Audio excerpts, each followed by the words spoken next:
We'd like to welcome everyone live to round one of the 2012 Afterburn IndyCar Series from Homestead, Miami Speedway. Qualifying just taking place at the moment. So welcome to round one of 34 of the Team Afterburn IndyCar Series for 2012. My name is Vincent. Unfortunately, my co-commentator couldn't make it today, but I know Joni will be about as and when I need him. Car's currently on track on this beautiful 1.5 mile oval, 180 degree corners, and the banking here is between 18 and 20 degrees on the corners and 3 degrees on the straightaway.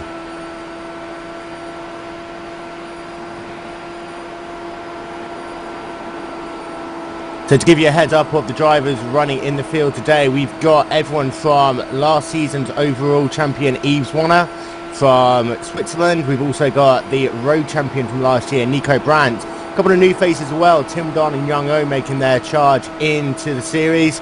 Also a number of other drivers, Julian Pham, UC Nimmerman, Jason Haya, all new to the series, as well as a couple of old favourites as well.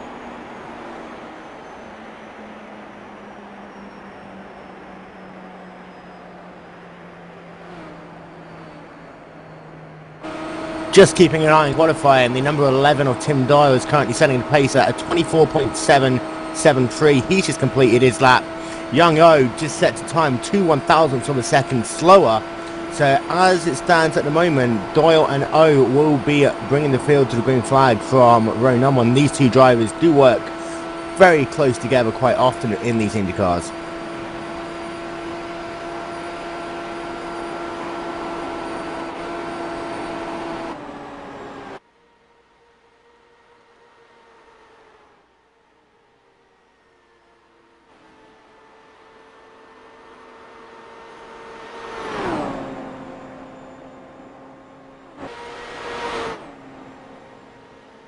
So we've still got about 6 minutes left of qualifying as we're looking at the number 72 of Mike Larson in that Carlsberg Team Afterburn machine.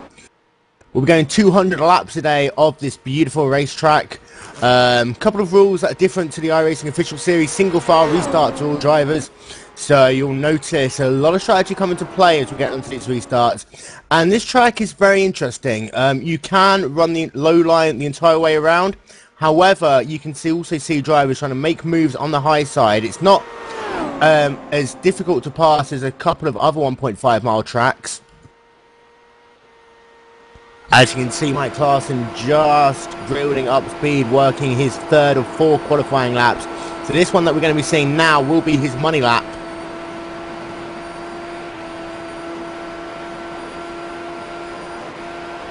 As he brings the car down into turn number 1, tries and get it as close to the bottom as possible, but you don't want to try and get yourself on the seams too much, as Mike did there, losing a little bit of speed.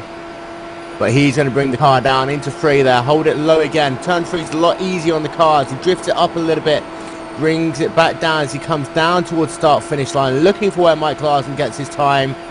7.94, so that's going to put him 4th overall on the grid at the moment, alongside his Afterburn teammate in the number 88, Yves Warner, who's, defending series champion and also oval champion from last season. He set a 7.87 to get himself currently to provisional 3rd.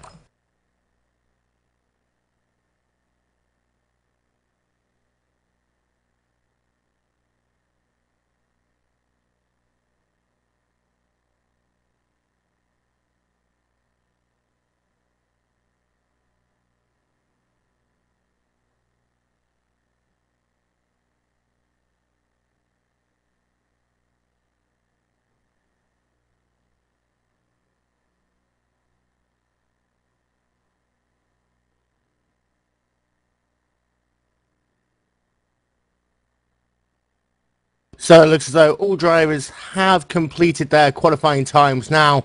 To run through the grid momentarily, Tim Doyle sets the pole position with a 24.773, lining up alongside him. Young O in the number 28 machine, a 24.775. Yves Warner will be lining up 3rd, 24.787, alongside him, Mike Larson. Row number 3 will be Mark Warmington on the inside, Ryan Norton on the outside. Row number 4, John Goke and Nico Brandt, the road champion from last season. John Ailes and Andrew Aitken line up in row number 5. Matthew Lambertson and Giorgio Ponti, new driver to the series in the 00, lining up on row 6.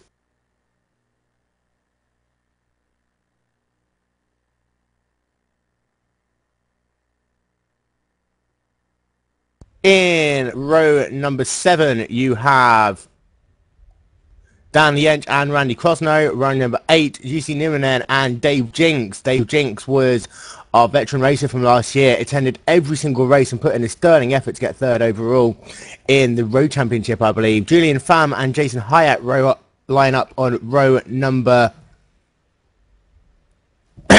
line up on row number 9. Row 10, Mark Fangman, new driver to the series, and Carson Borchers.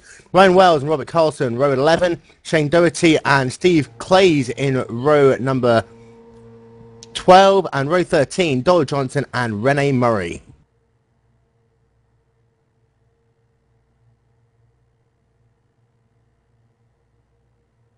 And we were expecting to get a little bit, have a word with Yves Warner, our previous series champion. However, it seems as though he's having a little bit of difficulties getting in. So we'll try and get back to him in the caution if he manages to finally make a connection. But as I say, Yves last year did a sterling effort to take the overall championship, was involved in the final race in Michigan on the last lap, battling for the lead with myself, to be fair. A fine battle with myself even coming to turn 1 and causing a multi-car accident on the last lap as Yves is going for his 4th win of the season. So really looking forward to see how Yves and a couple of these other drivers do this time around.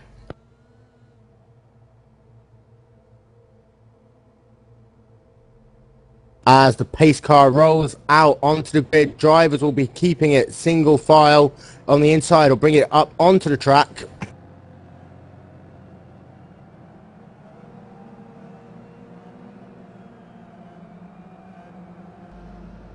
And Joni, it looks as though your front row of Yang and Tim haven't taken the grid. Yeah, that's an interesting choice. Having a pole position and then giving it to someone else for free. I mean, it's not Easter, is it? So that will promote Yves Warner in the number 88 to provisional pole position. He'll be lining up behind the pace car.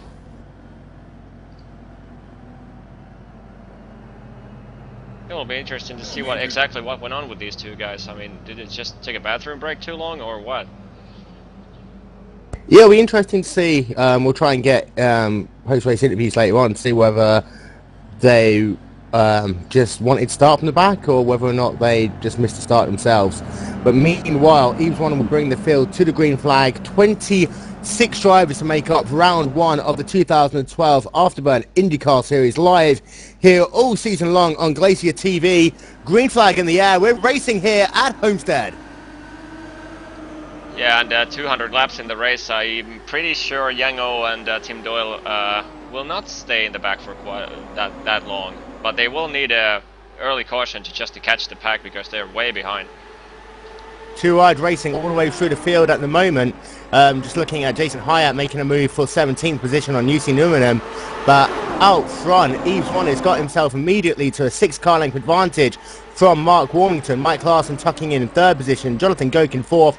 Ryan Norton rounds out your top 5. Yeah, Jonathan Goke with a blistering opening lap, 27.2, catches a 3/10 off from Yves Matter and Mark Warmington in the first lap.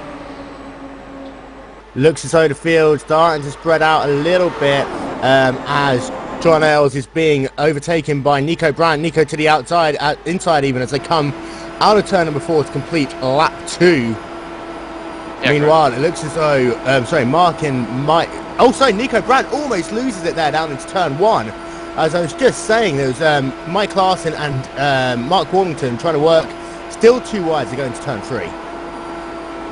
Yeah, Nico Brandt is literally a dark horse in my opinion because I can't see him in my score sheet. That's an interesting thing. So Nico currently now down to the 8th position, really having to work that car in these first couple of laps. 3 wide as they come off turn 2, being split by down the entry on the inside, and I believe that is Giorgio Ponti on the outside as they come down into 3 again, completing lap 4. but it does look as though Nico's having a ton of trouble in these opening laps. I mean, meanwhile, Matthew Lambertson was one lap ago was the 10th position and has climbed himself back up to 6th now. Was 7th last lap, so Matthew is on the charge. Yeah, Matthew Lambertson, always a determined driver. Seen great things of him throughout last season's IndyCar season. Always charging hard. Had a number of connection issues last year, but it looks as though these are going to get sorted out as they go too wide again out front. Mike Larson being pushed almost all the way to the wall there by Mark Warmington as they come out of turn 2. But it looks as though they got themselves single file. But Joni, as these guys continue to race each other, that's going to allow Matt to catch back up to the lead pack. Yeah, it's well, I haven't had that much experience personally with the IndyCars, racing with IndyCars in ovals especially, but interesting to see this much fighting going on in the early stages of the race, especially since I've heard from Marko Viitanen, who was one of the Team Afterburn guys, he mentioned that in the fast speedways you tend to win time by just sticking into somebody's draft and saving fuel, and these guys are not doing that at the moment. Yeah, and for Yves Warner, he likes leading races, but at the same time, if you get him, if you're in front of him, be very, very careful. So many races that Yves just literally sat behind someone for 10, 15 laps, saved himself a lap of fuel, and be able to make the advantage happen for him. But Homestead's pretty unique. There's 3 distinct driving lines that you can run on this racetrack. The inside isn't always the optimal line, especially coming into the latter stage of a fuel run. The middle line does seem to be better, and you can work all the way up on the high side by that beautiful teal wall. But at the same time, you've got to be very careful as these drivers go 2 and 3 wide here. Currently on board with number 26 car, it's number 72 car, Mike Larson, who currently is screen shows 4th at the moment, but I'm seeing it in 3rd place at the moment. My scoring probably have to reboot my scoring a little bit here. Yeah, Mike Larson is currently sat in the 3rd position, being hunted down by Ryan Norton in 4th, but also putting a lot of pressure on Jonathan Goke. You see Ryan Norton coming down to the insides, coming to turn 3. Ryan looks as though he's going to see if he can get the position done. They're going to be 2 wide to come out, and this is what you see on the outside lane. If you can get a good run on the exit of the corner, you can force that driver to the inside for a number of laps, and that is where you can try and gain an advantage. But it looks as though for the meantime, again, as they come out the corner, might get such a good advantage over Norton in that number 26 machine, and 2 wide again as they're going to turn 3. Yeah, now my personal scoring system should be rebooted, so no harm done here, but sorry for seeing the gridding there for a while. We've been on the 12th lap and still scoring was thinking that, hey, this is probably 200 miles an hour gridding. Well, fixed now. So out front, Yves Warner is your leader in the number 88 Team Afterburn machine. Jonathan Goke currently riding in 2nd in the 08 car. Ryan Norton charging him down in 3rd position. Mike Larson 4th. Mark Warmington 5th. And I believe that Mark Warmington make a pass on Matt Lambertson in that last lap to get 4th position. So Matt's now down into 5th. And meanwhile, Mike Larson has dropped down into the 6th position. Good battles going on in the midfield as well. It looks like they got themselves spread out just a little bit. But John Ailes, Andrew, is caught up to this train with Mike Larson at the rear of it. So he's going to see if we can put some pressure on these drivers now. He's been cruising around, not really making too much of a fuss, but he's been able to save his tyres as this race rolls on. It looks like he might be able to make a bit of a charge. Yeah, meanwhile, Nico Brandt has given another position to 76 car Dave Jinks. So Dave is up in the 10th and Nico Brandt back down into 11th.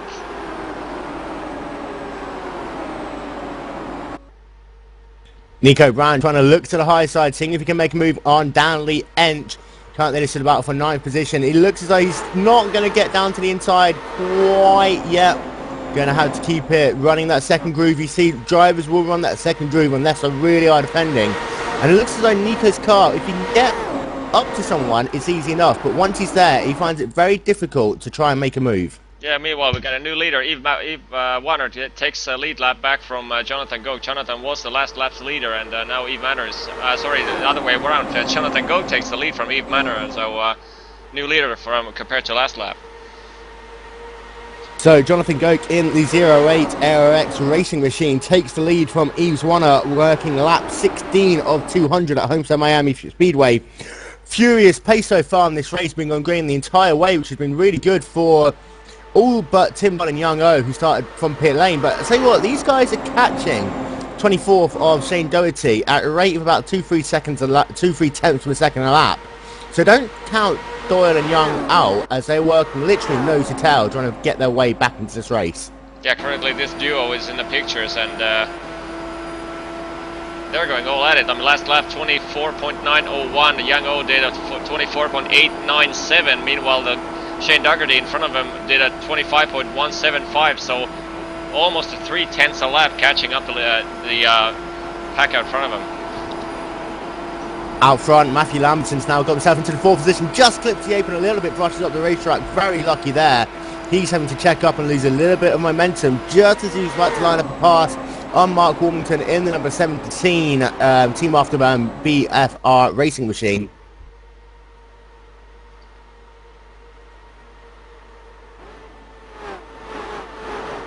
And Nico Brandt still on the wall as Dave Jinks trying to make a pass on him once again as he comes into turn 3. These drivers, it is very difficult to try and get alongside someone else. But once you do, it's trying to carry that momentum through a series of corners to get out front.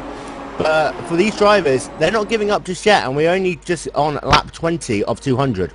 And meanwhile, Young O in the 26th position just scored his personal fastest lap of the race, 24.859, which is 0.04 of a second faster than the guys in front.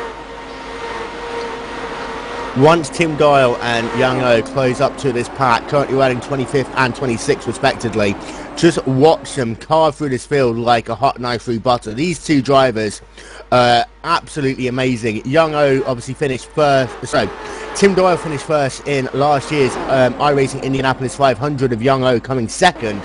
So these two drivers really know what it is to compete at the top level. Tim Doyle's been a numerous series champion. Young O racing for My3ID Gaming. Great racers. So look to see these guys really start charging in about 5 laps time. Yeah, I've had the privilege of meeting Tim Doyle in person, and I have to say he has a driver's frame, not just the skills, but he definitely has a driver's frame to be competing in a real-life IndyCar as well. Out front, Yves Warner starting to put a lot of pressure on Jonathan Goch in the 08 machine, trying to get his lead back, but at the same time it doesn't look like he's forcing the issue too much. And this is what I was saying, Yves is very crafty a driver. So many races I've been with him, he will just sit behind, especially as we're in the middle of the fuel window, just sit behind, save a little bit of fuel, trying to eke out that tank for one more lap. And in all the times that I've seen him do it, he's always been able to make it work to his advantage. Yeah, and excellent work from all the cars in the field. We have 26 cars in the field, and no one retiring, and full green at the moment, and 24th lap in the book. So these guys are really showing the skills with this car. Battle for second position, Matthew Lambertson trying to charge down Yves Warner. It looks like he got his car inside but didn't have the momentum, had to check up a little bit in the middle of the corner. Looks as though that he's being helped along the way though by Ryan Norton working down the inside. And that's compromising his position a little bit, as he's going to let Mark Warmington, the number 17, get back around him. Yeah, Ryan Norton just took Mark A. Warmington going into turn 1 there, and sorry, back sideways again. Mark Warmington took a 4th spot from Ryan Norton. So my scoring is completely upside down every time somebody goes past someone. So yeah, I have my hands full refreshing my score sheets. Sorry about that. And meanwhile, that's bringing Andrew Aitken into the picture in 6th. He's passed Mike Larson to get that 6th position. John Hale still sticking with this bunch as well. But the top 8 have managed to break away by 1.2 seconds from Nico Brandt. He's recovered now back into the 9th position. He's leading the charge with Dan Lienz, Giorgio Ponti and Dave Jinks, that 4-car tandem, trying to close back up to the lead pack. But as we're working lap 27 or 200, these guys are doing a sterling job of keeping it all on the racetrack, as Yves looking again on the inside, not being able to make it happen as they come out of 4. Yeah, currently tracking down to number 11 and 28 car of Tim Doyle and Young O in the middle of 3 wide going into turns 3 and 4. Young O and Tim Doyle both diving in right in the middle of the pack and made up 2 places in 1 lap, and Shane Doherty, Jussi Nieminen and Karsten Borchers all having to surrender to this duo. These guys are flying 24.8s constantly. Yeah, Tim Doyle's next victim will be Steve Clays in the number 13 machine in 19th position. And when you've got Tim Doyle hunting you down, you know it's one thing. When you get Tim Doyle and Young O hunting you down together, then those two really are going to be working any line possible to try and get around him. I see Tim Doyle looking down to the inside of turn number 2. The number 13 probably just going to let him ride this one out, knowing how fast Tim Doyle's caught him up. Just keeps it on the high side. Young O gets past as well. Almost came down a little bit there. Just tucks in right behind him. Very close there. Avoided contact though, did Steve Clays. Yeah, excellent job from these three. And like you said, Young O is a nightmare for everyone on track if you're driving an IndyCar. This guy just dominated both sides in Road and Oval Series in the last IndyCar Premier Series. So this guy is capable of doing anything with this car. Oh yeah, and Tim Doyle's next victim is Doyle Johnson in the number 90 Aero X machine. A little bit surprised by Doyle. He's had a tough day here today. Normally expect him to be a lot further up the pack in that Aero X number 90 car. But as you see, Tim Doyle just going to be working down the inside once again. And with Young O pushing him, that's going to allow these two to have a lot more advantage down on that low would otherwise get if it was just one car overtaking another. What about engine heating up? We've seen the Impala's nationwide trucks that driving close to someone several laps in a row can cause engine blow-ups. What about the IndyCar? Having the same problems? In the IndyCar, there's not really been that many engine blow-ups that I've heard of. The one thing you need to be aware of is, in these cars, shifting is critical. You want to be shifting up at exactly 10,300 RPM, and when you're shifting down, you don't want to shift just a fraction too early, because although there is a limiter to stop you changing down too early, that is still a little bit of leeway there. And I have seen a few blown engines in the past with drivers just changing down a little bit too early, snapping a gear as they come down, and in these sort of races that could be disastrous. So still following the Doyle pack tandem, we could use that term right here, because these guys are sticking into each other like glue. So currently fought their way, started in the pits, and currently 18th and 19th already made up 8 cars, adding to the fact that they had to catch the pack. So excellent start from these guys, and still we're going full green and 34 laps in the books. Ryan Norton looking to the high side. He's been passed by Andrew Aitken in the number 27 machine. Aitken aimed to hold it down all the way to the bottom there, get himself a little bit squirrely. Ryan should be able to see if he can make the cutover, and he does look to the inside as he comes down into turn number 3. This is a battle for 5th and 6th position on the racetrack, but out front, Eves Runner is all over the back now. Jonathan Goke in the 08 machine, trying to look for a way past. And I tell you what, Eves knows he's got to try and make a move soon, because he's got the number 19 Boy Scouts machine of Matthew Lamberson right behind him. Yeah, the 4-car train seems to be escaping from Andrew Aitken and Ryan Norton. Meanwhile, they're fighting for position 5 and 6, but that gives the 4-car train in front a little bit of breathing room, and that just might be all they need.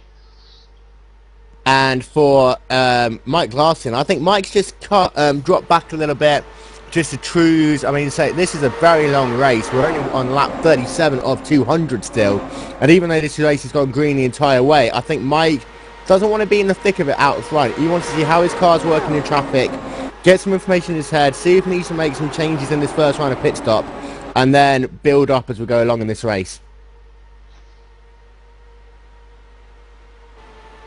Meanwhile, Tim Doyle Young O just found a black hole on the track, currently 18th and 19th, and chasing number 98 car of Robert Carlson, who is 17th, and Tim Doyle is having still 1.2 seconds gap to the Robert Carlson. So then there's a 5-car train where Robert Carlson is involved, 4-car train, and then you have 2.8 seconds to the pack next to the pack ahead of them. So it's probably gonna take at least a pit stop for these guys to catch in the top 10, but yeah, their pace so far is amazing. Yeah, they've managed to gain at least 2.5 seconds on the leaders in just the last 15 laps alone. Tim Doyle and Young O are flying in the number 11 and number 28 machines respectively. Meanwhile, somebody makes a dramatic error at the bottom groove of turn 4. I think it was Mark Warmington. Almost loses the control and right at the bottom, or was it Mark? I think it was. Yeah, it was Mark Warmington, the number 17 machine.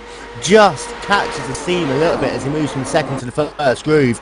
Somehow manages to save it, brings it down the apron, slows it down, He's lost himself all forms of momentum, but it looks as though he's going to be able to get away with that and live to fight another day. Yeah, dropped down the way to 7th from 4th place, and now it's given 0.4 of a second gap between Andrew Aiken in the 4th position and Matthew Lambertson in 3rd place. So the top 3 cars Mike are Larson coming down pit separate. lane. Mike Larson will be your first driver into pit lane at the end of lap number 41. And I did hear a couple of drivers talking before the race about how much fuel to take. I think Mike was expecting an early caution as he's braking. He's going to get himself potentially a black flag penalty there as well. He will get himself a black flag penalty in the number 72 machine. So early woes there for Mike Larson. But I know a couple of drivers are saying how much fuel we're going to take in this first run.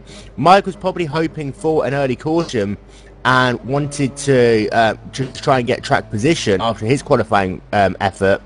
But for Mike at the moment, it looks like he's now going to be on the back foot for the rest of this race.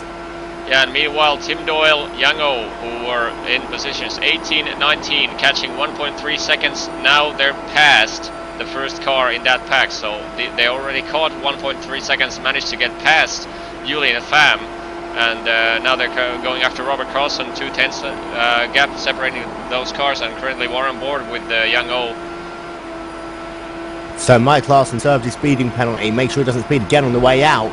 Brings the car along this very tricky access apron, bringing it back onto the backstretch to rejoin the racetrack.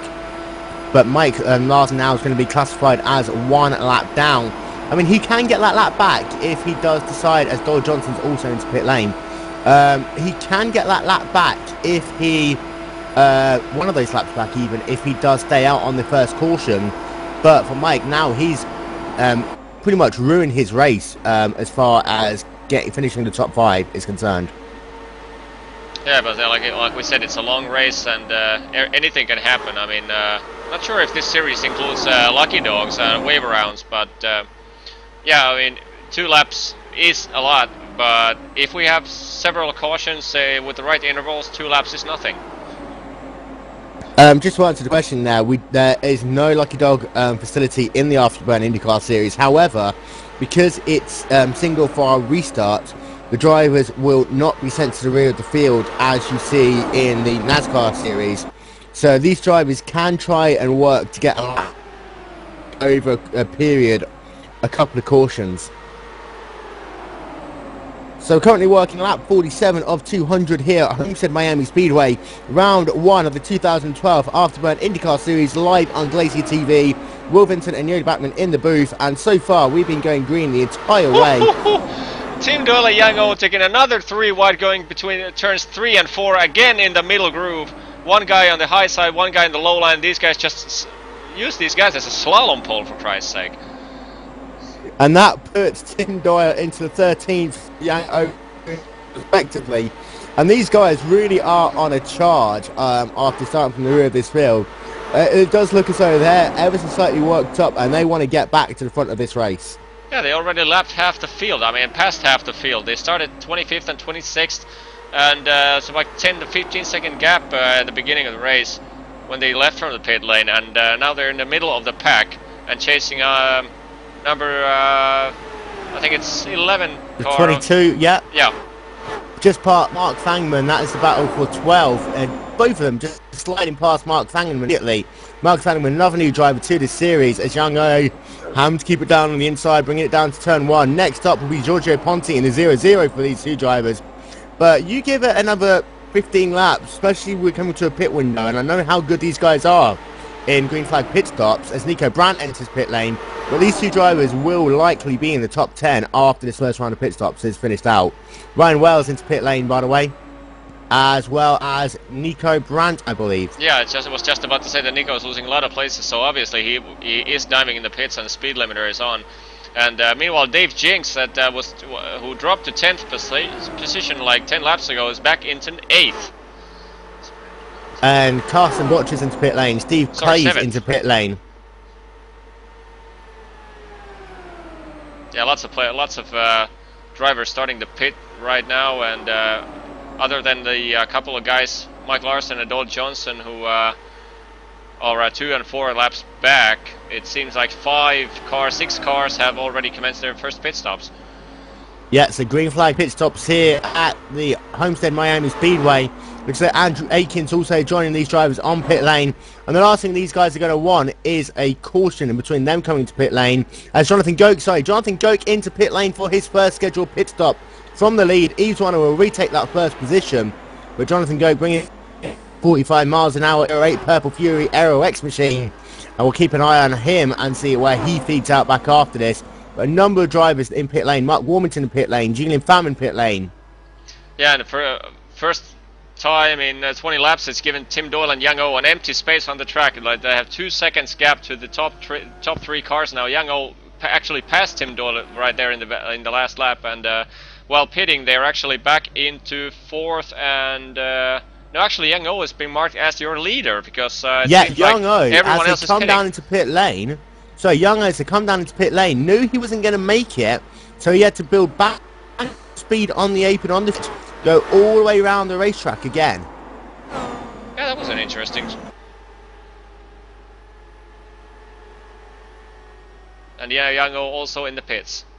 So it seems like everyone had a pretty similar pit window. Yeah, Young O back down the lane again. He's going to be on the back foot. He's going to make his way through the field once again in that number 28 machine. Leads a lap, however. But meanwhile, green flag pit stops and 3 wide. You see there, Tim Doyle, Matthew Lambertson. I believe this could be the battle for the lead. And Tim Doyle, who started from the rear of this field, is he going to lead that lap? Barely there. The gap there between Tim Doyle and Matthew Lambertson is 0.3 of a second, but it looks like Young O, as he comes out of pit lane, is going to give the lead back to Jonathan Goke. Yeah, Jonathan Goke in the 08 car has been marked as a leader by 3.7 seconds with Tim Doyle, so this is battle for his second position with Tim Doyle and Matthew Lambertson, the 11 and the 19 cars. And Lambertson and Doyle have had some fantastic battles over the past year in the iRacing Official Series and Premier Series.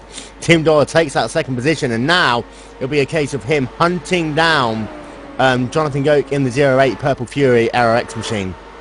And meanwhile, Young O, who just missed pit and had a slight accident, should we say, is back down to 13th position. And 18 seconds behind the race lead, so he's going to have to do all that work all over again. And this time without Doyle. His running buddy. Yeah. So it'll be interesting to see how he works alone, but he's being, meanwhile, being attacked by Steve Clays in, this is the battle for 13th position, Young O and Steve Clays. And Young O now is going to be wanting a pit stop, a caution in the next couple of laps, but still, on lap 57, we've been green the entire way here at Homestead Miami Speedway. Yeah, I would have never guessed that, especially after seeing that much crashing action in normal IndyCar series and ovals, and I'm surprised these guys are able to keep the insane pace that they're currently keeping and still keep it green. And let's not forget, this isn't even one of the easiest tracks on the IndyCar series schedule. Caution is out. Yeah. I say that caution is out for the first time. Maybe we should not. Maybe we should not call that out. Just trying to have a look, see who that was, but it looks as though caution is out for the first time at the end of lap 59 at Homestead Miami Speedway. Yeah, it's tough to spot exactly what happened. Tim Doyle brings the is the first one to get the session, the yellow flag, but tough to see who actually caused that. Just having a look back through my replay. Oh, sorry, 2-car incident. John Ailes and Ryan Norton. Ryan Norton just getting touched on the back there by John Ailes. Looks as though Ryan got loose on the number 26 machine. Tried to save it and just got touched ever so slightly. Gets turned around. No further damage by the look of it, and great save even by Ryan. Yeah, currently watching Ryan, the 26 car, in the picture right now, so see exactly what went on there. So first caution of the race is Ryan Norton's going to come down and get himself 4 tyres and top off with Seneco race gas. A couple of other drivers coming down pit road as well. Yves Warner, Tim Doyle is down in pit lane. Jonathan Goke in pit lane as well. So a couple of these drivers now, even though they've just pitted, wanting to top up and play the strategy card. Yeah, I wonder if Ryan Norton actually took any damage from that, because it seemed like it's just a slight nod from the other car. Did a great job of slowing down the pace. Yeah, he somehow managed to save it, keep it pointing straight and narrow and not hit the wall. But we'll have a look to see if he can get back out on racetrack. We're having a look now. 4 tyres for Norton. Looks as though he's surviving, getting away with that one. Pulls out of pit lane. His young O comes down pit lane as well. Yeah, must have been no repairs, because that would be just 100% stupidity to just even consider leaving this car under caution with a wrecked car. I mean, anyone would just try to maximize their repair time, but no repairs for Ryan Norton. Lucky one. So meanwhile, out front, it looks as though Mark Warmington is going to inherit the lead of this race. Yep, first lap for number Mark 19. Warmington is 1 lap down. So Mark Warmington is 1 lap down. That's Matthew Julian Lambertson. Pham, Dave Jinks, GC Numanen, and Mark Warmington all 1 lap down, but they're going to get the wave around with 1 lap to go here. So look for them to come all the way around the racetrack. And for a couple of guys who were saying this is what they needed. However, for Mike Larson, it looks as though he might... so I'm just having a look. Yeah, he's managed to get himself back onto the lead lap because of that caution. So currently running quickly through the top 10. Matthew Lambertson first place at the moment. John Ailes second. Nico Brandt third. Mark Fengman fourth. Giorgio Ponti fifth. Jason Wyatt sixth. Steve Clay 7th, Andrew Aitken now in 8th, Tim Doyle 9th, and Jonathan Goke filling up the top 10.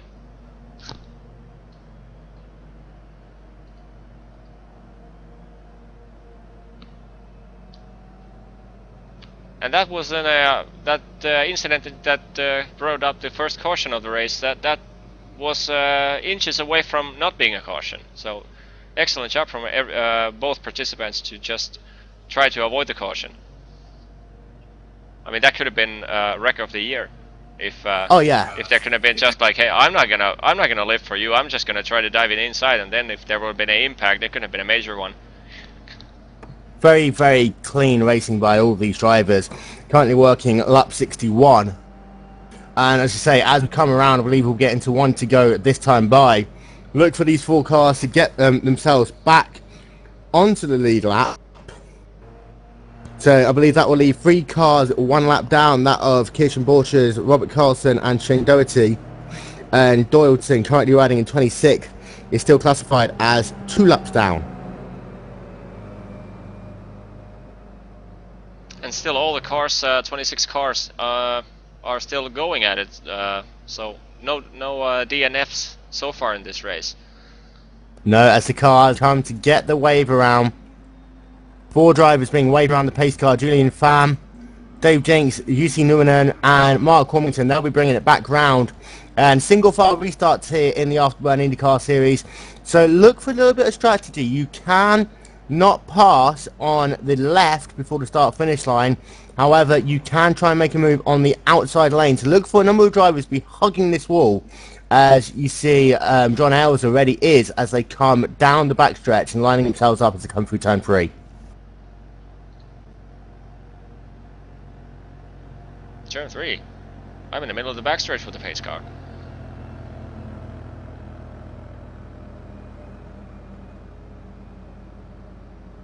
Now we're into turn 3. So currently completing lap 62 or 63, and you're watching Glacier TV live broadcast of the first race of the season of Team Afterburn IndyCar series, and pace car is about to pull off and single file restart. Number 1 of the race is done, green and flag. we're green flag. An early getaway for the number 19 car.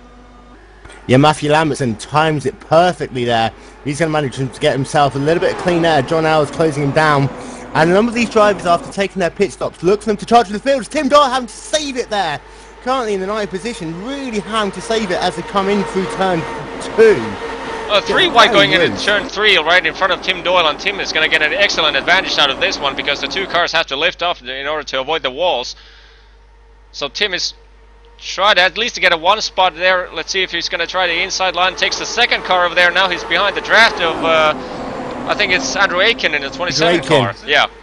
Yeah, so he's going to see now if he can pass Andrew Aitken. He got very loose behind him, a couple of laps to go. as they come down turn 3 again. Tim Doyle really on the charge here. I've started from the back of this field after qualifying at the pole, now riding in the 8th position as they come across the line. They're currently on board with Tim Doyle and is looking every single opportunity to just get by Andrew Aiken in the 27 car, the green car right in front of him, and not successful yet, but that was an early charge by Tim Doyle. I mean, while Young O started from I think it was 13th place and made his way up to 12th. See how Young O can match Tim Doyle in the early stages of the restart. Great battle there between Young O and Yves Warner. Young working the outside line to perfection. It looks like he might be able to get clear of Yves Warner to come down the backstretch, and he does in the number 28 machine. A beautiful overtaking by Young O, just takes 11th place from the outside line. That was one of the few outside line overtakings that we've seen today. One of the cars behind him gets very, very close to grazing the wall and out of turn number 4. Ryan Norton going back, he's currently working in the 14th position, just being overtaken by Dan Lient. Had possibly a little bit of damage there that he wasn't suspecting in that number 26 Afterburn machine, but he's having to try and work his way back through the field. That currently made his way already up in the 10th position, as the next guy on his hit list is Jonathan Goke in the 08 machine with it's a 0.5 of a second between Young O and Jonathan Goke, so my guess is that it won't take long until he's already at back bumper. Already he's looking at the inside line over there. And I tell you what, Jonathan Goke is no slouch. He's going to be pushing very hard, try and catch up to this pack of Hyatt, Aitken, Doyle and Ponte. Tim Doyle having really trying to work hard as Ponte. He's going to see if he can get down into the inside lines to come off turn 2. Gets the job done. Now he's going to have to keep it nice and low to come into turn 3. Textbook pass there by Tim Doyle. That is how you line a car up coming out of turn 2. Moves himself into the top 5 once again in this race. Yeah, meanwhile in the lead, Matthew Lambertson, still the number 19 car, chased up by Nico Brandt, who dropped way back into 12th position just shortly before the first caution of the day, and now Nico Brandt is up there in the 2nd place again. And actually lapping faster than Matthew Lambertson. Last lap was a 10th faster. So Nico Brandt trying to close down Matthew Lambertson in the number 19 Boy Scouts of America Team Afterburn car. Nico Brandt's got Mark Fangman. I know those two are great competitors on the roadside in the IndyCar. They're still being hunted down by Tim Doyle. He's making a move now, trying to get down the inside of John Ailes. Does it again. Textbook maneuver, lap after lap there by Tim Doyle. Just working the way through the racetrack, and as the car ahead comes up towards the wall coming off turn 2, he just pokes his nose down inside, and another textbook pass. Yeah, his car must be set up to perfection. I mean, he can do basically whatever he wishes to do at the moment in this race. Meanwhile, Young O still stuck to be in the 10th position. Sorry about that. Yeah, I was going to say, Tim Doyle and Young O, I know they work very closely. You saw on iRacing News just a couple of months ago their partnership when they worked together. Young O is charging through the field. He's now up into the 10th position, trying to work down Jason Hyatt as they come into turn number 1. But there's a lot of overtaking happening in the middle of this racetrack, and as you see, Andrew Aiken is coming under pressure from John Ailes in the number 14 Old Spice machine, trying to get down to the inside. Didn't manage to make it happen, and that's allowed all that has allowed John Goke to get himself around the 00 Giorgio Ponte, put himself into this 7th position. Yeah, actually Andrew Aiken took the position away from John Ailes at the start of that lap. It went too wide into turn 1, and Aiken managed to steal that spot from John, and John was unable to capitalize right back. Meanwhile, up front, Matthew Lambertson is still your leader by 0.2 of a second from Nico Brandt, as we have, I believe, our first retirement of the day in the number 67 of Ryan Wells. Nico Brandt currently second, Mark Fangman third, Tim Doyle up into the 4th position, Andrew Aiken in 5th, John Goke 6th, John Ailes 7th, Young O 8th, Giorgio Ponte 9th, and Jason Hyatt rounds out your top 10. Young O, actually, while you were at it, coming out of turn 2, Young O took the 7th spot away from John Ailes, and is currently chasing Jonathan Goke for 6th position. And still 20 cars on the lead lap, 2 cars 1 lap down, that of Robert Carlson and Shane Doherty. As the car comes out of pit lane, hold, make sure he gets himself nice and low on the racetrack. That is that of Carsten Borchers, making sure he's running very low. Cars around him going to have to check up a little bit though. I mean, while looking at the leading pack, there's 3 cars going right in each other's bumper, go through turns 1 and 2. I think there's several. I think it's Tim Doyle, Nico Brandt, and is it Matthew Lamberson involved? Yeah, Mark Fangman, sorry. Mark Fangman down on the inside, his fellow countryman Nico Brandt on the outside. And as this happens, those two are being able to block out Tim Doyle each time they go too wide. So Tim Doyle is going to have to look for a gap between these as they continue to fight for the second position. Tim Doyle again, let's see if he's going to do it one more time. Down the inside, gets it down to the lowest line possible. Gets himself down, not quite able to make it happen there on Nico Brandt. Nico's a very wily old fox in these cars. And we talked about him yesterday when he was racing in the TFR Super Cup at Spa. This guy can literally race anything. Yeah, he's amazing. He's an amazing driver. A couple of races had with this guy, and he's fun to deal with in every meaning of the word. Still not able to close enough to make the pass on Nico Brandt, but still haunting, just watching every move he makes and to try to capitalize every single hole he leaves, and possibly could get a shot at the turn 1 right here. Not quite close enough unless Nico gives him a bit of room, and it looks like he is going to do so. Tim Doyle down to the inside line, too wide to come off turn number 2. And you've got there Nico Brandt on the outside, Tim Doyle on the inside, and you see there Fangman countryman just coming up a little bit to help out his teammate. And now it looks like Tim Doyle is going to get the job done. He'll be up into 3rd position. It's a little bit wiggly off turn 4 though, cuts back in 3rd position. Yeah, awesome driving by Tim Doyle here, and also from Nico Brandt, both giving each other just that extra inch of room to work over there, and that's a beautiful maneuver right there by Tim Doyle. Timed it to perfection this time. That battle's allowed Aitken, O and Goke to close back up. Young O's taking 6th position from Jonathan Goke in that number 28 machine. The haunting orange and yellow car, sorry, red and yellow car with the flames on it. You can tell that's the Young O coming from miles away. Currently trying to work around Andrew Aitken, who himself is looking down to the inside, seeing if he can make a similar maneuver. But out at the same time, Tim Doyle's caution is out on the speedway. Does Tim Doyle manage to get 2nd position as he does?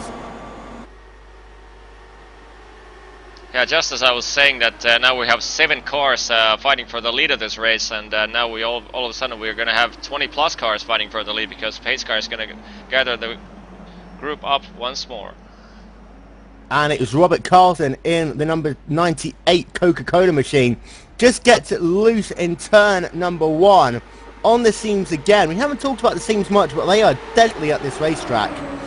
Gets it into the wall. It looks as though he's going to have to go down and see if he can get some repairs. Yeah, currently watching exactly what went on to Robert Carson here. Currently riding or following Robert Carson right here in the number 98 machine. So Carlson, it's like these seams we haven't talked about them much, but to understand for viewers who's not familiar with oval racing, when the track is laid, they lay it literally lane by lane as they go up the banking. And not only does this track have variable banking, but as you go across the seams on this racetrack, the car, if you get your right rear tyre especially just at the wrong spot, you just turn the car around on an instant as you go between the paving lines. Yeah. Meanwhile, cars coming down into pit lane, sorry. Yeah, it's just about to say about the replay that that was a simple driver error. Just went slightly too high in the corner. Just tried to like maximize, keep his speed at the max, and just tried to save the car. Turn in slightly deeper, and rear end just snapped. Race off pit road. To interrupt you, I think Tim Doyle, Matthew Lambertson. That was very close between them. I'm having to have a look back at the replay to see who got off pit road first. Very close, but I think Matthew Lambertson had Tim Doyle by just about half a car length there. Yeah, I just managed to miss it there because I was following the totally different car in this 5th or 6th position, so I missed that Tim Doyle fight. Yeah, currently it seems like Tim Doyle is gonna be in 2nd position. Yeah, doesn't look as though. Yeah, so Mike Larson, Shane Doherty and Doyle Johnson all stay out on this caution. So they're going to get laps back. That'll put Shane Doherty back onto the lead laps with 21 cars will end up on the lead lap of this race. Mike Larson will go back to being 1 lap down after his earlier incident on pit lane. And Doyle Johnson, he will also be 1 lap down in that Merlin Optics number 90 Aero X racing machine. So currently, while we're in the second caution of the day, I'd like to welcome you. Just closing the midway point of the first race of the Team Afterburn IndyCar series at Homestead, Miami Homestead Speedway, and with you tonight are Joni Backmann and Vincent. This is Glacier TV live broadcast of the Homestead race, and like I said, midway point approaching and 2 cautions, and pretty clean racing so far, and both cautions caused by a simple driver error, and no big mayhems, just small touches to the wall. Nothing dramatic. But at the same time, though, the racing here has been intense. And as series administrator for the Afterburn IndyCar series myself, coming into our second season, this is what we wanted. We had a very challenging first season with a number of drivers being really loyal to the series. And personally, I have to thank people like Rene Murray, Dave Jinks, Mark Warmington, Matt Lambertson, Yves Warner, Nico Bryant for sticking with it for our first challenging season. But round 1 and a number of new drivers have come into the series and all guns are blazing.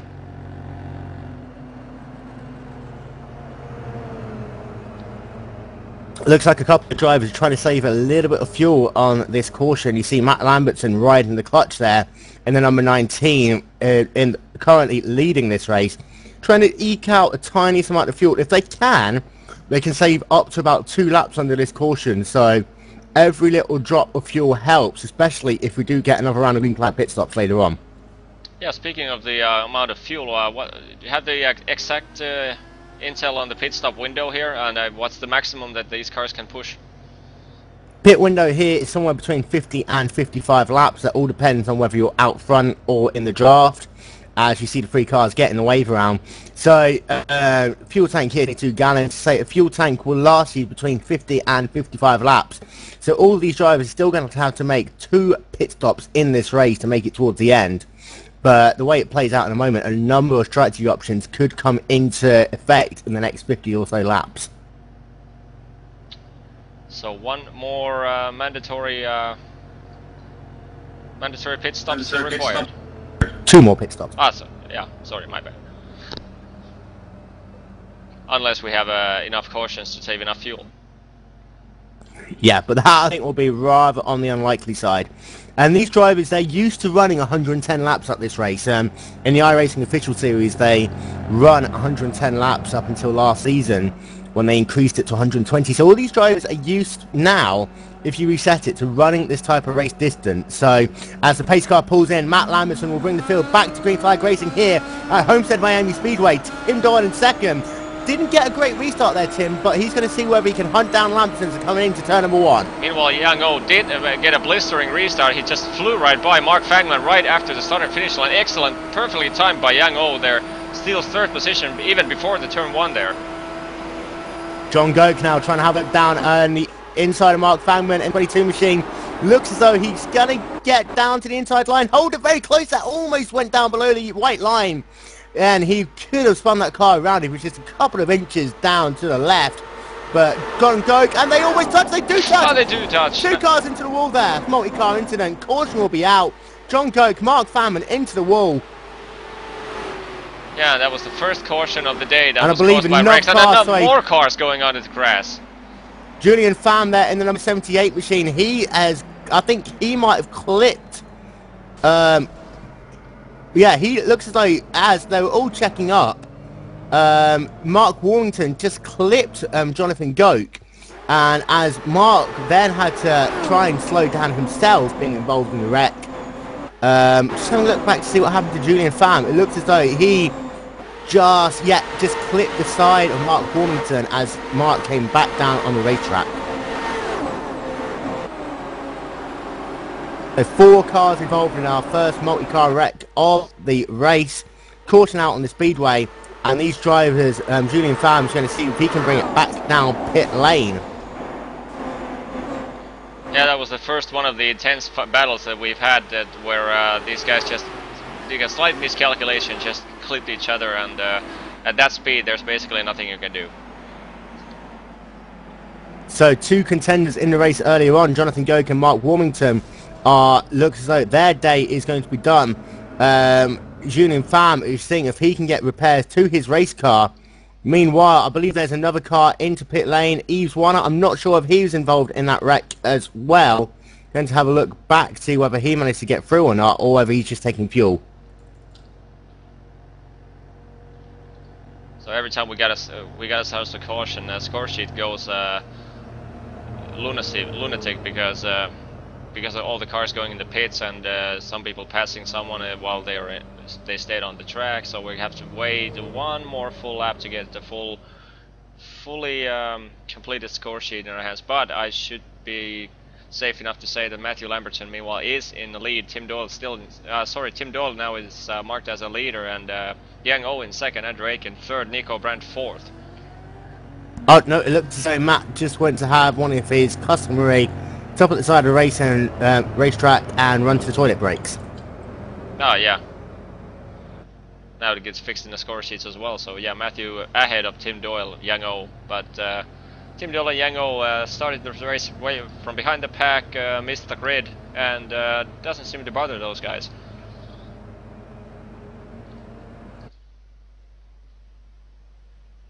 As we're approaching the midway point of this race, and it was the third caution of the day, so 30 laps approximately per caution. So let's hope that it stays like it was the first 55 laps. Yeah, it was great green flag racing. Unfortunately, cautions breed cautions, as it looks as though Tim Doyle is going to inherit the race lead. A couple of drivers came down pit road. Mike Larson came down pit road. He's coming down to top off yet again. Julien Pham came in to get his race car repaired. A couple of other drivers also down pit lane. We'll update you to see whether that was a strategic issue. A couple of these drivers, I think, just trying to get into position that if they do get a caution later on, they can stay out and try and get one of their laps back.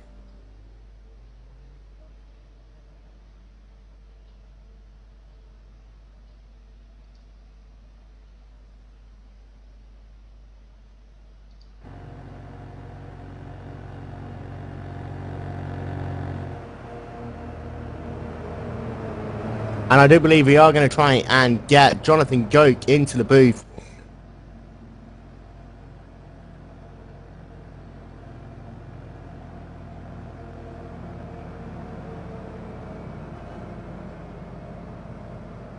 Jonathan Goke, very tough luck there. Just got a little bit tight, I believe, on the inside of turn number one with Mark Backmann on your inside. Yep, that's true. Just washed up the track and took us both out. Very unfortunate, because you'd had a really good race up until that point in the number 72 Purple Fury X machine, number 72, number 08 even. Doing really good race, led for a large number of laps and then dropped back a little bit afterwards.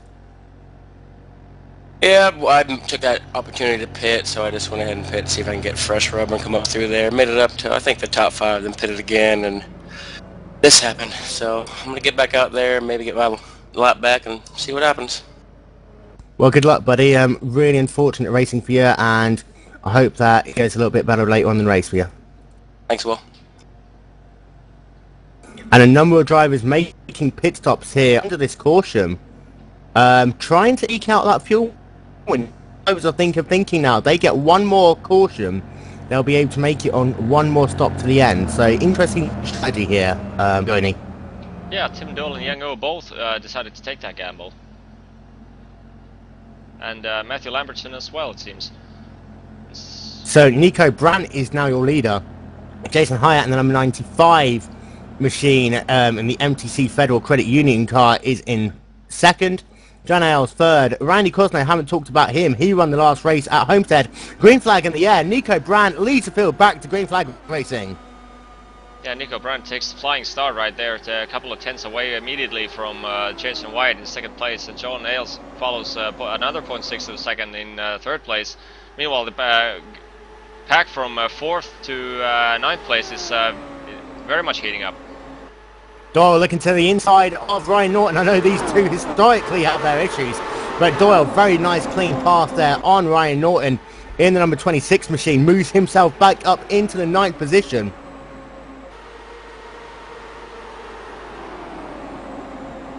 Yves Warner currently running in 7th. As you see, Randy Cosno coming all the way down the racetrack there from the outside to the inside lane. Whether or not he thought he was going to have to make a bit of a defensive manoeuvre on Rene Murray, I'm not sure, but it looks like he lost a little bit of momentum in him doing that.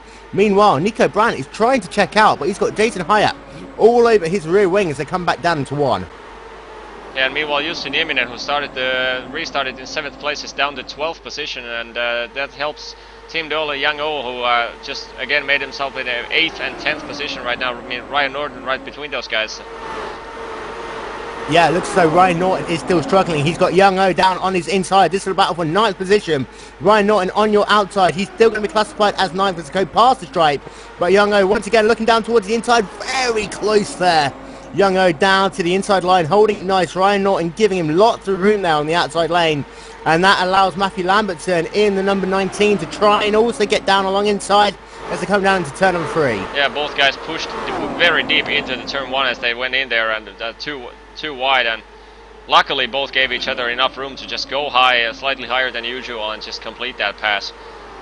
Matthew Lambertson had to check out big time there. He was working down the inside lane and then all of a sudden just had to check up off the gas, and you saw him come up on the racetrack. Very well done by him to make sure he doesn't run into his teammate. But meanwhile, Dave Jinks under pressure from Yves Warner. He can't hold the car down the inside line either as they come through 3 and 4. He had to check up a little bit, lost himself a bit of momentum also. And now Tim Doyle, the famous out of turn 2 inside manoeuvre, trying to work on Yves Warner to come into turn 3. Tim Doyle just flies through there. Yves gives him lots of room, tucks in behind him. Tim Doyle really is on fire in this race. Yeah, that's just unbelievable. It looks almost like he has these two guys, Tim Doyle and Young O, just had a completely different car compared to all the other guys, and it's like extra 100 horsepower. That's just insanely perfect driving from these two. Not a single wheel wrong at the moment, and just beautiful to watch. So your top 5 at the moment, as we are now at the halfway point of round 1 of the Afterburn IndyCar Series live from Homestead Miami Speedway. Nico Brandt is your leader in the number 24 point machine. Jason Hyatt in 2nd, John Ailes in 3rd, Randy Cosno 4th, Rene Murray rounds up your top 5, but keep an eye on the 7th and 9th position, Tim Doyle and Young O. After starting this race in the pit lane, they've worked their way through the field now for the 3rd time, trying to get out to the front of this racetrack.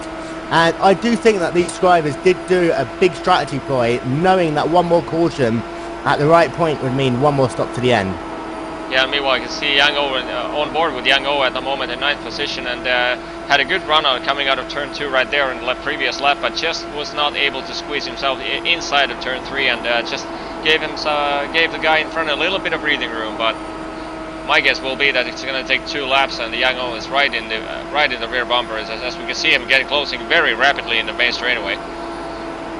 Randy Cosno makes a move on the outside of John Ailes. That is for position. Currently battle for 3rd and 4th. And that's allowing Rene Murray to work this high line repeatedly. You've got Dave Jinks on the inside in that West USA car. And he's managed to take a position now away from Rene Murray as he tries to close down John Ailes in the Old Spice number 14 machine. But these drivers, they know that they're not in some ways always accustomed to being out front, and they're trying to make the most of the opportunity they have, try and see if they can lead some laps or even try and get the fastest lap of the race. Fastest lap does give you 2 bonus points in this series. There's a very close racing going over here, and with John Ailes and Dave Jinks and Rene Murray, the 3-car pack at the inside, in the middle of the screen right now, the red, yellow, and black and white and red car, they're really going at it. And at the same time, this is allowing Tim Doyle, Yves Warner, Young O, Ryan Norton to close back up to this pack. Meanwhile, out front, I believe Jason Hyatt has managed to get the lead from Nico Brandt, and Randy Cosno now trying to look down to the inside of Nico Brandt. It's coming to 1. Looks like he's going to see if he can try and get the job done. Let's not forget, Randy Cosno led 1 lap of the last race of the season at Michigan International Speedway, but that was lap 250 or 250, and he ended up winning the grand prize at the Team Afterburn Michigan 500. Yeah, Tim lost a little bit of, Nico lost a little bit of ground there, coming very high out of turn number 2, but managed to keep it under control. Dropped down into third position, but still nothing lost for Nico here. And seems like they set up pit stops and really helped Nico's car because he was struggling in the beginning of the race. For the lead, Randy Krosno in the number 4 Aero X machine. Looks like he's going to get the job done. Randy Krosno leads at the end of lap 107 here at Homestead Miami Speedway. Takes the lead from Jason Hyatt, and now he's going to see whether he can hold on. But at the same time, Nico Brandt is coming under all sorts of pressure from Rene Murray behind, working that inside line in the number 15 Peak machine. Yeah, lots of action and trading places going on all over the track, and especially with the positions 4, 5, 6, 7, 8, 9, 10, those guys are constantly changing places. Tim Doyle made his way up into 6th position past Ryan Norton, and currently looking for 5th spot from John Ailes.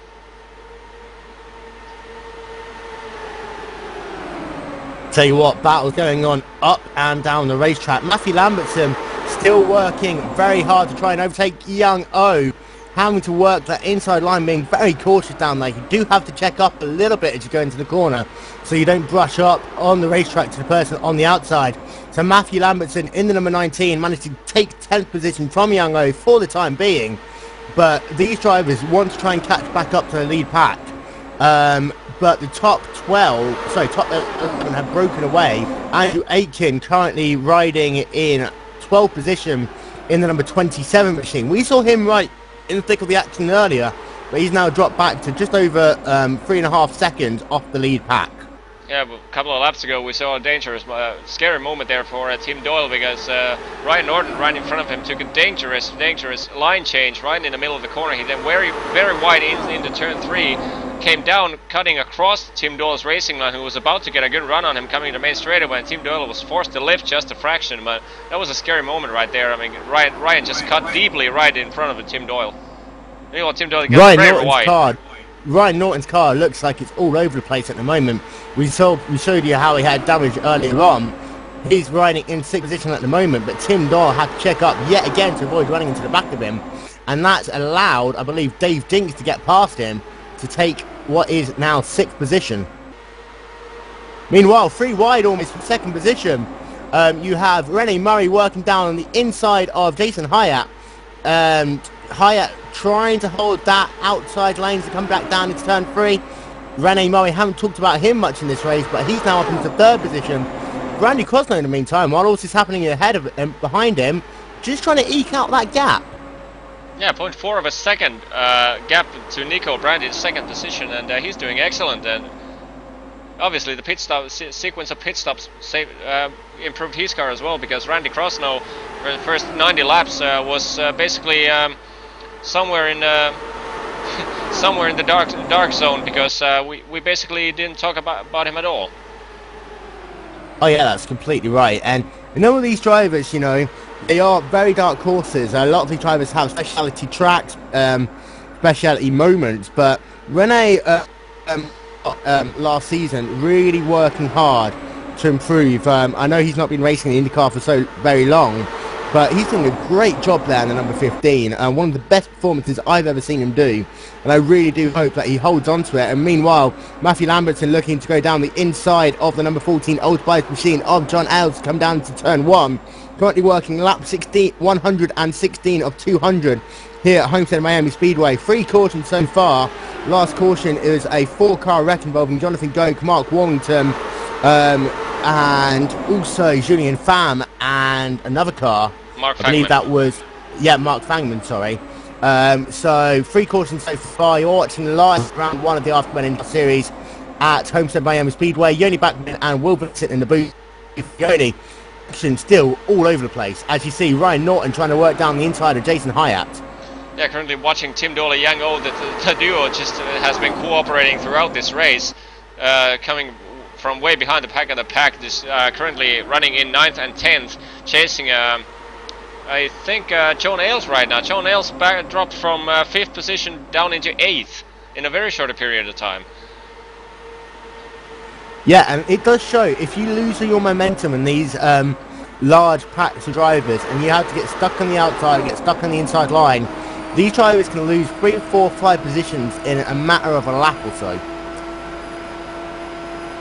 So currently on board with Tim Doyle, just trying to make up that gap between him and John Ailes and find a way past him. And Young O is right behind Tim Doyle and probably doing everything he can to push Tim Doyle into more speed to just climb up positions, because that was very effective in the early stages of the race.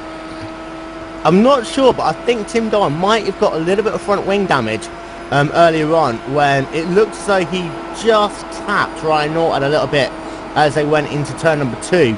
Can't really see anything from my camera angle, but be interesting to see whether he reports anything back. Yeah, it'll be interesting. Currently lapping 24.9s, while his best of the race being 24.75. So 2/10 off at the moment from his previous best, but we still have pretty good amount of fuel in the car.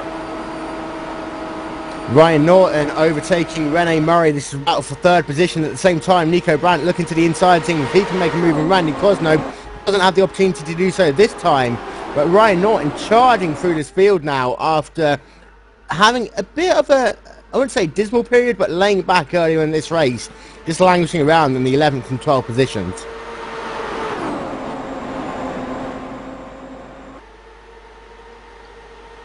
And I've got a feeling that might be what Tim Doyle and Young O are doing at the moment as well. As the car is going 3 wide once again ahead of them. Matthew Lambertson trying to find any gap possible. As Steve Jinks and Jason Hyatt working 2 wide as we come down to complete lap 122. Matt Lambertson trying to look for any position available. Dives down to the inside. And in some ways, I think he's almost hoping that he can just drift his car through the middle of these cars as they come off the corner.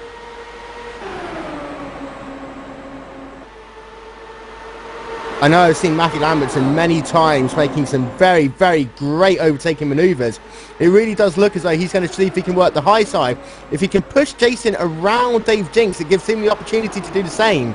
But it doesn't look as though Lambertson's going to be able to do so. Still 2 wide. Jason Hyatt and Dave Jinks. This is a battle for 5th, 6th and 7th positions. Yeah, very excellent fighting going on. But it does give the top 4 guys lots of breathing room right here. 0.6 of a second between them and fourth place car of Rene Murray. Yeah, Dave Jinks managed to get the pass completed on Jason Hyatt. Now let's see whether Lambertson can try and take them one at a time. You can go 3 wide on this racetrack very easily, but at the same time, the amount of space you have to leave between the other cars, especially halfway through a run where the car on the bottom has the tendency to brush up just a little bit, does make it very difficult for all these drivers to retain control. What about the effect in the dirty area? If you just, as we saw Ryan Norton just going very, very close to the rear bumper of Nico Brandt there in a turn 3, is dirty air going to play in terms of oversteer for the car behind, or opposite way of understeer? The cars, once they get, especially if they're tucked behind another car lap after lap, these drivers their race car is going to start getting incredibly tight. Randy Cosno out front, he is in the best position. However, the drivers have the opportunity to use a weight tracker. That's a mechanism in the car which they can use to help make the car looser by increasing it, or tighter by decreasing it. And they also have a front and a rear anti-roll bar as well. As you see, Nico, Ryan Norton right down the apron there. Somehow, I was just about to say, Nico looks like he's going to try and line himself up for a pass on Randy. Still doesn't manage to make it happen. It does look as though Nico's car is in very another driver as he pokes down to the inside. Still not happening. That was an interesting choice of racing lines for Ryan Norton. They were coming onto turn 4. I wonder if he had a small issue there with something that just lost focus for a second, or what went on. But that was that was a scary moment, probably, because touching the apron or like that. Yeah, I mean, as these drivers do go up on either the rear anti-roll bar or on the weight jacket to try and make their car a little bit looser, one of the most critical points on this racetrack is when you come off the banking at the exit of turn 4. And I've seen a number of drivers getting very loose there, and it almost looks as though Ryan was just trying to control it and got a little bit too much steering angle, but again managed to save it, and good job by him. Yeah, currently Tim Doyle manages to take 8th position away from John Ailes. Young O still in 10th, but looking his way around John Ailes also, and quite shortly, I would say. I would if I'd had to take a guess, I would say that Yango is not going to stick behind him for long. But these drivers keep on squabbling between them. That's allowing this pack to stay very close to each other. We've currently got 11 cars in the lead pack. Andrew Aitken, I told you about earlier, trying to close down that pack. He's managed to get the gap now down to 1.1 seconds, so a couple of laps. And 12 third positions also going to be gaining up to this pack. Meanwhile, down the end, you see Newman and Shane Doherty look as though they've just dropping back for the time being. And meanwhile, Dave Jinks took 4th place away from Rene Murray right there and coming into turn 1. Yeah, but at the same time, these three, again, as Jinks and Murray and Hayek continue to fight for position, this has allowed Crosno, Brandt and Norton to really start pulling away. Gap across the line is now 0.8 of a second. Meanwhile, Norton looking down to the inside of Nico Brandt. This is a battle for 2nd position. Ryan Norton doesn't manage to get the job done, however. He drops back into 3rd. Yeah, meanwhile, the battle behind them for 4th, 5th and 6th was heating up as well, because Dave Jink just did everything he could to just take that position back from Rene Murray, but was unsuccessful at that time. So to run through your top 5 before it changes again, Randy Crosno is currently your race leader. Nico Brandt 2nd, Ryan Norton 3rd, Rene Murray 4th, Dave Jinks is in 5th. And we are approaching that window for pit stops. I know Doyle Johnson will be one of the first drivers come back down into pit lane in the number 19 machine. You're going to keep an eye on him. I know he got himself a black flag speeding penalty earlier on. Doesn't want the same thing to happen to him again. And literally he is coasting. I think he's actually out of fuel.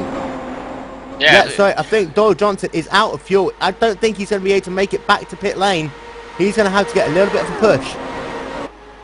Yeah, so I was just about to say that currently we're running on... sorry about that. Currently running on lap 135. So, like you said, 55 lap pit window at max. So, 10 laps to go until if somebody is able to push that extra 10 laps from where we are at this point, then they should be able to go full green till the finish. A number of issues for Doyle Johnson. Misses his pit box just a little bit there. And it looks as though he's going to go down yet another lap. I think he was literally out of fuel as he came into pit lane. Managed to just get one tiny last bit of gas out of that fuel tank. But more trouble for Doyle Johnson in the number 90. Yeah, he drops 2 laps back right now, and 23rd position at the moment says the score sheet for him. That's a shame to happen. But it's always yourself to blame. I mean, the spotters are pretty good informing you about the amount of fuel you have, so... Oh yeah, and the fuel tanks here, as I say, they can literally get every little last drop of the fuel tank out of them, but you do not want to be running out of fuel. It's such a big penalty to have to coast it around. And unless that you know that you've got, you can coast around and still make it to the end, then these drivers are going to have to make sure they get that fuel tank topped all the way up. And Matthew Lamberton, 19 car ahead of Tim Dolan, who's in 7th position, went very wide in turns 3 and 4. And again, he goes very wide at 1 and 2, and Tim Dolan looking to capitalize on it. Yep. Tim Doyle looking down towards the inside once again. Looks as though he's going to... Tim Doyle, I think, towards the end of that run, it looks as though his car's starting to get a little bit tight. I'm not sure whether he's using any of the in-car tools appropriate to him, but he is really starting to slow down a little bit, as you see there. John Goke working to try and get his lap back around him. Yeah, it almost looked Caution out, Andre. Caution is out, sorry. Yeah, I was just about to say the young O is gonna look like he was having second guesses of whether I'm gonna keep pushing Tim or whether I'm gonna stick to the outside line with the other guy, because that looked like for a second the young O is gonna just ditch Tim Doyle to turn 1 and join the other guys. 2-car incident involving Robert Carlson yet again in the number 98.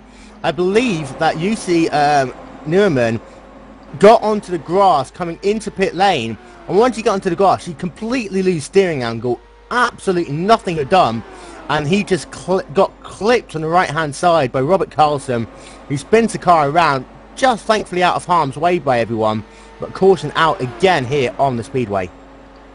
Yeah, currently having a replay of what went on. We're currently following the 98 car of Robert Carlson, and yep, just usually just comes just above the apron and nowhere for Robert Carson to go over there. If he would have dodged to the outside, he would have been in the outside wall. Right, expect strategy to come into play now. These drivers, a number of them I expect them to come in now and then come in again on the one when they get the one to go. So Randy Cosno brings the field down into pit lane. Nico Brandt right behind him. Jonathan Goke stays out on the racetrack. He's going to try and get himself a lap back, but we'll be looking to have a look to see who comes out of pit lane first. Currently following Nico Brandt in the screens here. Let's see if we can catch the exit of the pits right. See if we can get a better view from the chopper cam. There we go.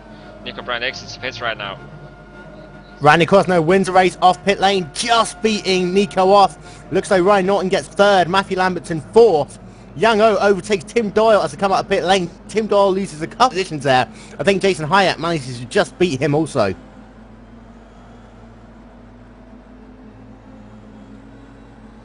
Still have to wait one full lap to get the score sheet 100% reliable, but yeah, currently it shows actually it shows Shane Doherty in the number 60 car as a leader, but I don't think that's accurate.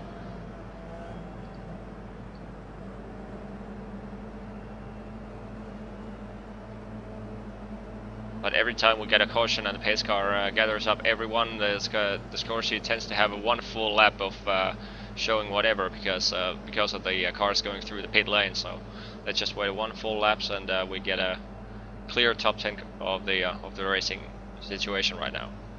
So a couple of cars have stayed out. Mark Warmington comes down into pit lane, realises that he's not going to be able to make it to the end.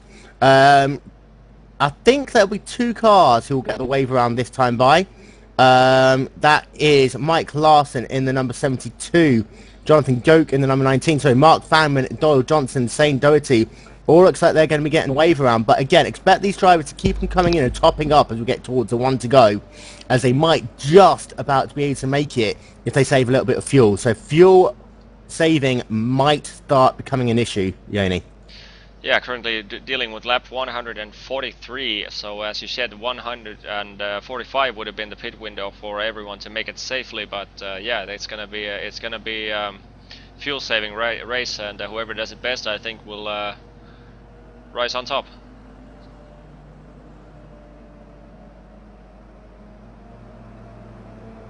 Looks as though Shane Doherty's going to come down to pit lane, realise that he's not got enough fuel left in his tank. I'm a little bit surprised that Randy and Nico don't go down pit lane. Ryan Norton does, however, go down pit lane. And this is where strategy might start coming into it. Yang O comes down pit lane. Tim Doyle follows him in. Andrew Aitken comes into pit lane.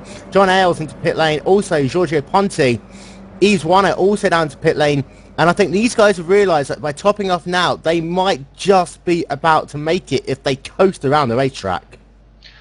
Is it possible that, for example, Young O and Tim Doyle, if they keep working as a pair like that, but like taking turns, so it's just save fuel, could that be an option? It can be. You will have to try and start saving fuel from the drop of the green flag. I mean, I personally remember one race, strength and field race at Charlotte Motor Speedway, where I was about 2 laps short and I was trying to save all the way around the racetrack, and it's very difficult to save fuel here. You literally have to off the throttle. You can't, you know, just coast around in 6th gear or something. You have to literally be off the throttle using that draft. But if they work together, it'll be interesting to see if they do come up with something. So currently Shane Doherty drops back to 10th position as he visited the pits. Currently Randy Crosno, Nico Brandt, Matthew Lambertson, Rene Murray, David Jinks completing their top 5 cars with 444th lap right now.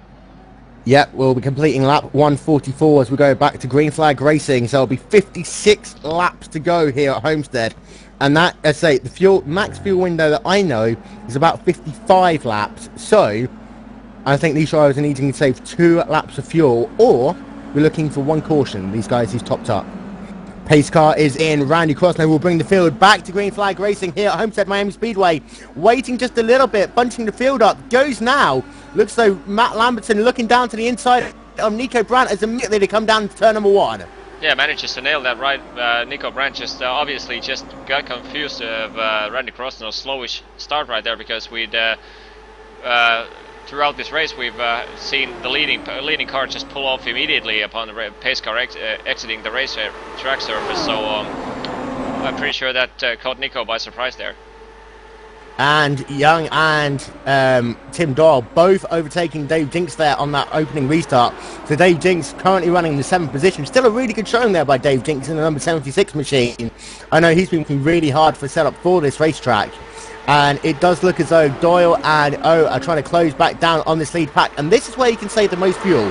If you can get off the throttle, run 80% of throttle all the way around whilst you're in this lead pack, these guys might just be able to save enough. But they're going to have to really be looking at their fuel number as they go lap after lap.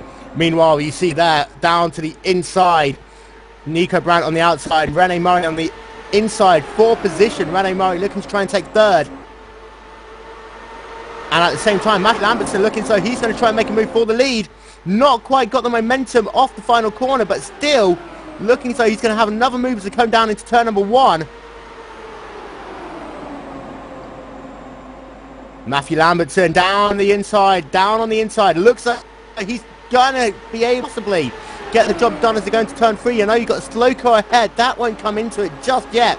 But Matthew Lambertson will be your new race leader here at Homestead Miami Speedway as we complete lap 148 of 200. Yeah, it looks like Randy Crosno is going to drop right down into 3rd position because, yeah, Rene Murray just takes the advantage of Matthew Lambertson's overtaking and just takes the 2nd place. All very close there between 2nd and 3rd place runners, just almost clipped each other coming out of the turn 2. It's a very different racing lines they decided to choose, and other one going very high exiting turn 2, and meanwhile the other tried to slingshot himself back to the inside line, and that was a scary moment.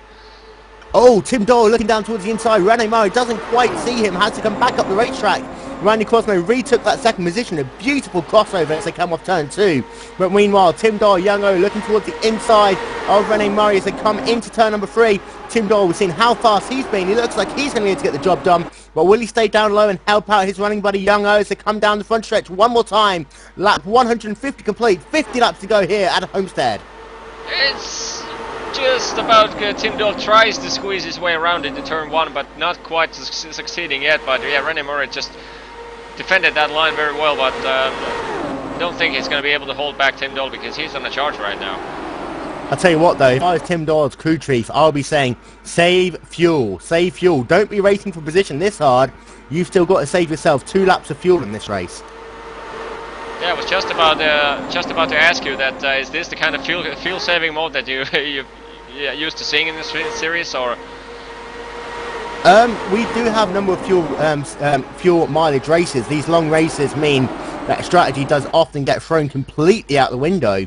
But it looks as though for Lambertson and Crosno, they're definitely looking for one more caution to have any chance of making it to the end. Meanwhile, Tim Doyle, I say 2 laps, I think the number he'd be looking for with Young O behind him. But at the same time, they think they've got the number to make it to the end. These guys will start charging.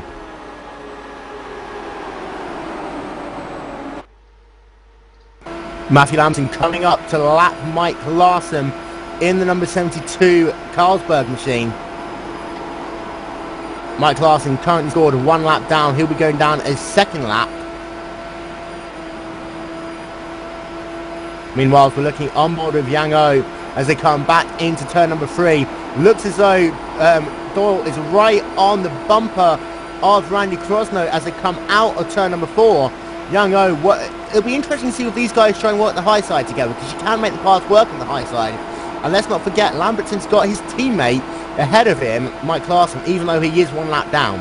Yeah, I believe that's exactly what these two did in the beginning of the race. Oh, had to dive right down to the inside there, Tim Doyle, at the very last seconds to go down to turn 3. Tim Doyle working down that inside line, almost managing to get the pass done. Got Yango pushing him down that inside line. Randy Crosno held on the outside for 2nd position here.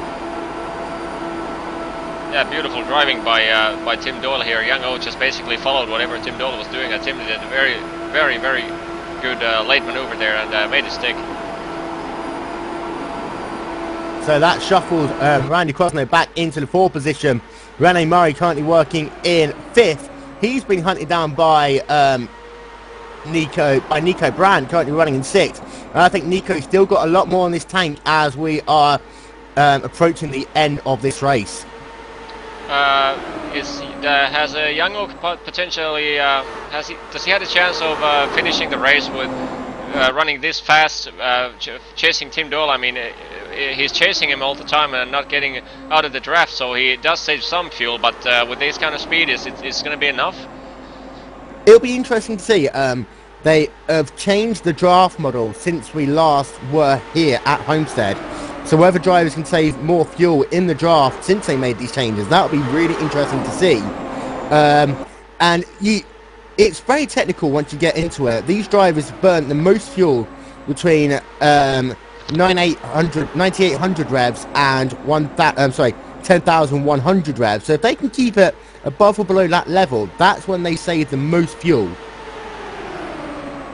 So these guys might be short shifting, might be long shifting just a little bit to make sure that they can try and eke out every last bit of fuel possible. As you see, Matthew Lambertson passing Mike Larson, put him another lap down, using his teammate a little bit there to get a little bit of a draft back so we can keep the lead as they come out of turn 2 again. Yeah, my guess would be that if Tim Doyle is having any odds of finishing the race without an extra pit stop, he's going to have to stick behind Matthew Lambertson here and try to save fuel, because he's running out of fuel right now for sure. I mean, he's been doing all the work right now, climbing his back up to the leading pack, and he got to be out of fuel without a pit stop if it continues to go like this. And for Matthew Lambertson, if I'm correct, I do not believe that Lambertson pitted under that last caution at the end. I know Norton came down pit lane. I mean, Matthew Lambertson's showing 4 pit stops, meanwhile Tim Doyle and Yang O showing 6 pit stops during this race. So, yeah, odds might be that Matthew did not pit. So Lambertson will definitely be looking for one more caution if he has any hope. As you see him brushing up the racetrack, this is going to allow Tim Doyle to have a look down to the inside. Not quite doing it this time. It looks like he almost backed off a little bit. Yeah, he backed as off they came down the backstretch. Meanwhile, Randy Crosney down to the inside of Yang O as they come through turn 3 and 4. And Young now is going to be looking to the high side, seeing if he can keep that draft. And you can see, once you're on that outside line, this way you get the momentum back, because all the cars like to move to the high side as they come off the corners, and that's where the draft is. Currently, Yang O lost a little bit of ground to Tim Doyle there, 0.2 of a second to catch up, and just going to eat some more fuel from Yang O's tank. But I think he's going to be attaching himself to Tim Doyle's rear end pretty soon again. They're not causing much, but just maybe a fraction too much. Working lap 164 of 200 here at Homestead Miami Speedway, round 1 of the 2012 Afterburn IndyCar Series. Joni Backmann and Vincent in the booth, and for the lead, Tim Doyle down to the inside. Matthew Lambertson trying to pinch him down as much as possible, but it's not going to be to any avail. Tim Doyle is your new leader here, as we've got 36 laps to go here at Homestead. Yeah, that was, it looked like to me, another very late maneuver going into turn 3, and Tim Doyle again makes it stick without any problems. And Matthew Lambertson looking down to the inside again. These guys are going to go 2 wide racing again. It looks as though Lambertson's going to have the inside line to come down past the stripes. Doesn't look as though Lambertson's going to lead that lap, however, but he's going to have the inside line, tucks in behind. Very close between these two as they come down into 1. Lambertson now switching to the high side, seeing if he can get himself a bit of a draft as they go down the backstretch. Yeah, that was as close as you can get, and my guess would be that these guys, spotters, were not sure if, whether they were clear or not, because Tim Doyle was thinking about diving into the very inside, just right beside the apron, and in the very last second he just decided to pull back up. So that must have been as close as you can get. So with less than 35 laps to go here at Homestead, we are setting ourselves up for yet another Lambertson-Doyle battle. These guys race each other hard in the iRacing official series, in the BRR. So car in the wall. This is going to be interesting to see whether he can get off the racetrack. And that's Jonathan Goetz there in the number 08 machine into the wall. Caution will be out on the speedway. And Jonathan Goetz just sticks right in the middle of the track, causes one car to just slams into each other in the turn 1. I'm not sure if who did what, but that was an insane crash. I think Jonathan Goetz had no steering, trying to slow the car down. No, sorry, he's actually trying to get himself down towards the apron, I think, but that car just wasn't turning. And Shane Doherty, unfortunately, had nowhere to go after having a great race, bringing himself back into the 13th position. And for both these guys, their race is done. They're currently on board with Jonathan Goke in the replay here, and coming... turn 4, yep, just for some reason just loses steering in the middle of turn 3 and 4 and goes to the wall, tries to keep it over there, just keeps cranking it into the wall, but then tries to go out of the wall, and that was in my opinion that was the most stupid thing that you can do over there. And he just, cars flying right full throttle right beside you, and he just tried to pull himself from next to the wall to the inside groove, and it would have been actually better to just stick to the high side and wait for everyone to pass. Instead he just pulls right in front of people and just causes another guy to wreck himself. Meanwhile, Tim Doyle comes down pit lane. I believe even though he had the fuel to the end, I think him and O are coming down to get tyres for this last round of green flag racing. And we saw Tim Doyle do this last season at Richmond. Unfortunately didn't have enough laps to get the job done. But this time, he's got plenty of time to try and make a move back through the field. But himself and teammate Young O in the number 28 back onto the racetrack, giving the lead back to Matthew Lambertson. Randy Crosno will be in second position. Mike Larson, I think, was actually looking to see whether he could get one of his laps back by Crosno and Lambertson coming into pit lane. Doesn't look as though he'll be able to.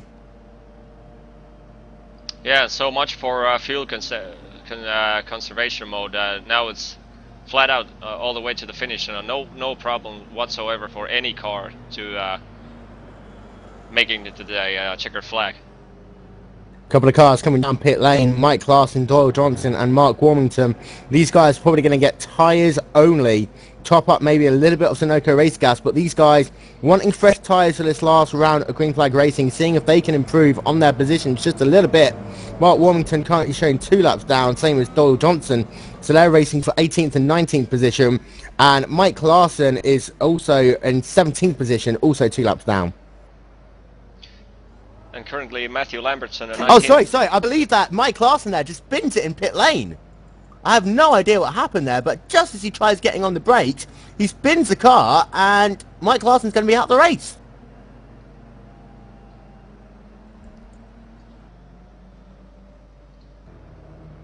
Number of cars down in pit lane then. Julian Pham, Doyle Johnson also down. John Ailes also coming down pit road. The guys who are lapped down all looking to try and take tyres at the very least, seeing if they can make anything up on this last set of laps. You're currently watching Mike Larson driving into the pits, and it almost looks like his throttle just got jammed. I mean, he's on the speed limiter coming through the pits, and all of a sudden he just floors it and goes in the wall. So whether or not he couldn't slow the car down or whatever, but his race is over. He will be classified out of the top 20 when all is said and done. Couple of retirements to update you about Carson Borchers in the number 77, Ryan Wells were your first 2 retirements. Robert Carlson is still circulating on the racetrack, albeit 6 laps down. Jonathan Goke is out the race. Shane Doherty is also out, and so 4 retirements so far, but a couple of drivers now pinned 1 lap down with 13 cars still on the lead lap. I will be going back to flag racing next time by. Matt Lambertson will bring the field back to the green flag, and as we complete lap 172, cars currently rolling into turn 1. We could have a quick while waiting the last lap under caution, we could just try to get a communication to Jonathan Koch, and let's see what happened over there. John Goke, it's Will Vincent in the Glacier TV booth. You get a copy, buddy?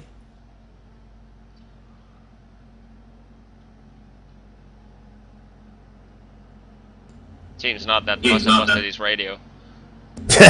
John Goke, one more time. Will Vincent in the Glacier TV booth. Come on, buddy. You got a copy there? Nope. Yeah, it looks like his radio's down. Not surprised me though. That was a heavy impact. So to run through one more time, we'll have 38 28 laps of green flag racing. Hopefully, once we go back to green flag racing, pace car going to pull in just a second. Matthew Lambertson, Randy Crosno, Tim Doyle, Young O, Nico Brand are your top 5. Watch out for Doyle and O as they have fresh tyres. Pace car is in. Matthew Lambertson brings the field back to green flag racing, and Young O getting all squirrely there as he tries to make a move, and Doyle as they go into turn number 1. Yeah, this time no saving of tires from these guys. As you said, fresh tires with both Doyle and the O, and now it's time to go right at it. No more fuel, no more having to worry about fuel or anything. You see that in the number 22 DH car, Mark Fangman. He's 1 lap down, but the way these single file restarts work, these drivers are entitled to keep their place on the racetrack to try and make up laps. So Mark Fangman elected to stay out. And these drivers have all been so equally paced, it's not that much of an issue here. I see Ryan Norton uses that to his advantage though. He's going to come down the inside, and Nico Brandt has to come down the backstretch. Nico's got the toe from his fellow countryman, but as they come into turn 3, Ryan Norton getting very loose again. Looks like he's going to get the job done, and now he's going to be the one who has to try and get around Mark Fangman. Yeah, meanwhile Nico Brandt recovers himself and sticks his nose behind Ryan Norton, and now takes a very high line again, and there's number 15 car, William Murray, just trying to get inside of Nico Brandt. Yeah, sorry, caution out again on the Speedway. Caution is out, and that is Steve Clays just spinning it around. I believe that was a single car incident, just getting loose again on that seam in turn 1 between the first and second lane, just hitting the wall.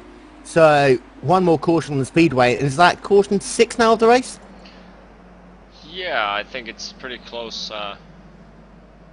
Yeah, I would say 6th. So, 6th caution of the day. Matthew Lambertson will bring the field back underneath the control of the pace car. Tim Doyle 2nd, Yang O 3rd, Randy Cosno 4th, Andrew Aitken in 5th, Ryan Norton 6th, Nico Brandt 7th. He did manage to get control back from Rene Murray. You see Nico Brandt coming down pit lane. He's decided he wants some fresh tyres. He's one who stays out on the racetrack. He'll get himself a position. Jason Hyatt was 10th. He'll be promoted up into 9th. And then Dave Jinks at the end of this lap will complete your top 10. Yeah, currently watching a replay of Steve Clay's incident there, and as you, again, just running slightly too fast through the turn, and it gave a couple of small shakes. That the car was right in the limit, and Steve just refused to back off with the car, and then the rear end just snapped, and there's nothing you can do after that.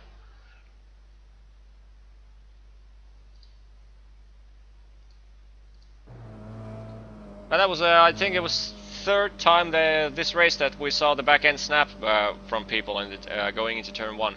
That corner is much more tricky than it seems.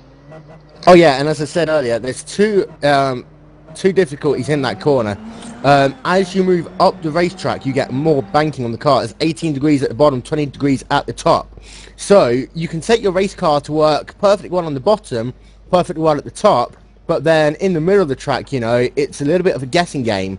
And also, as I said before, when they paved these tracks, they do so in lanes.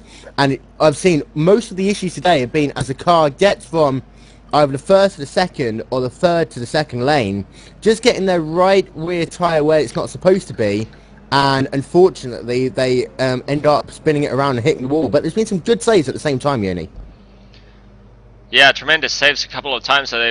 Drivers have just went flat out too wide going into turns 3, 4, and just clipped the apron slightly, and the car just went went nuts. And still, these guys did an excellent job of keeping the car straight, and lost a lot of ground in the positions on track. But still, lots of guys with plenty of drivers, or I would say majority of the drivers, would not have saved those slides that these guys experienced.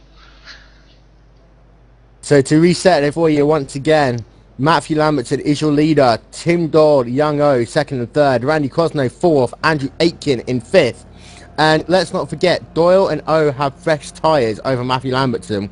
And it's not like in the NASCAR series, you know, you can get the advantage of fresh tyres throughout fuel run.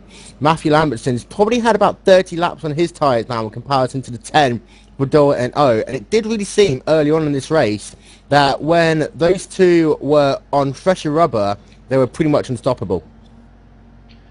Yeah, that's an understatement. I mean, they were just like doing whatever they wished to do. and everyone else was just having to deal with it.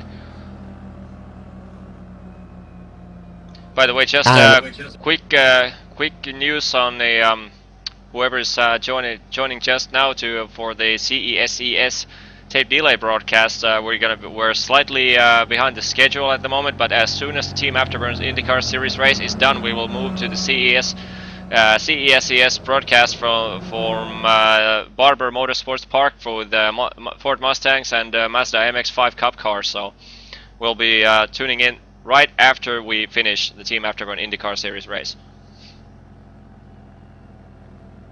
And don't forget, next Saturday, round 6 of the TFR Super Cup will be taking place from Laguna Seca. The TFR Super Cup's been amazingly fast this season. One of the drivers, Nico Brandt, has had some astonishingly good drives in that series so far. He's currently riding in 12th, last guy on the lead lap after pitting on this final caution.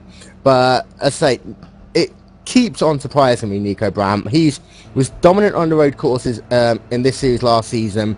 He's great in ovals. He's great when he's driving the Corvette. There's very few cars that this guy can't drive. Yeah, I personally raced 4 GTs in the Proto GT series while Nico Brandt has been in the Corvettes, and yeah, he's fast whatever car he chooses to get into. So once we go back green flag racing, there will be 21 laps to go here at Homestead Miami Speedway. You are watching live round 1 of the Afterburn IndyCar Series on Glacier TV. Will Vincent, Joni Backmann in the booth.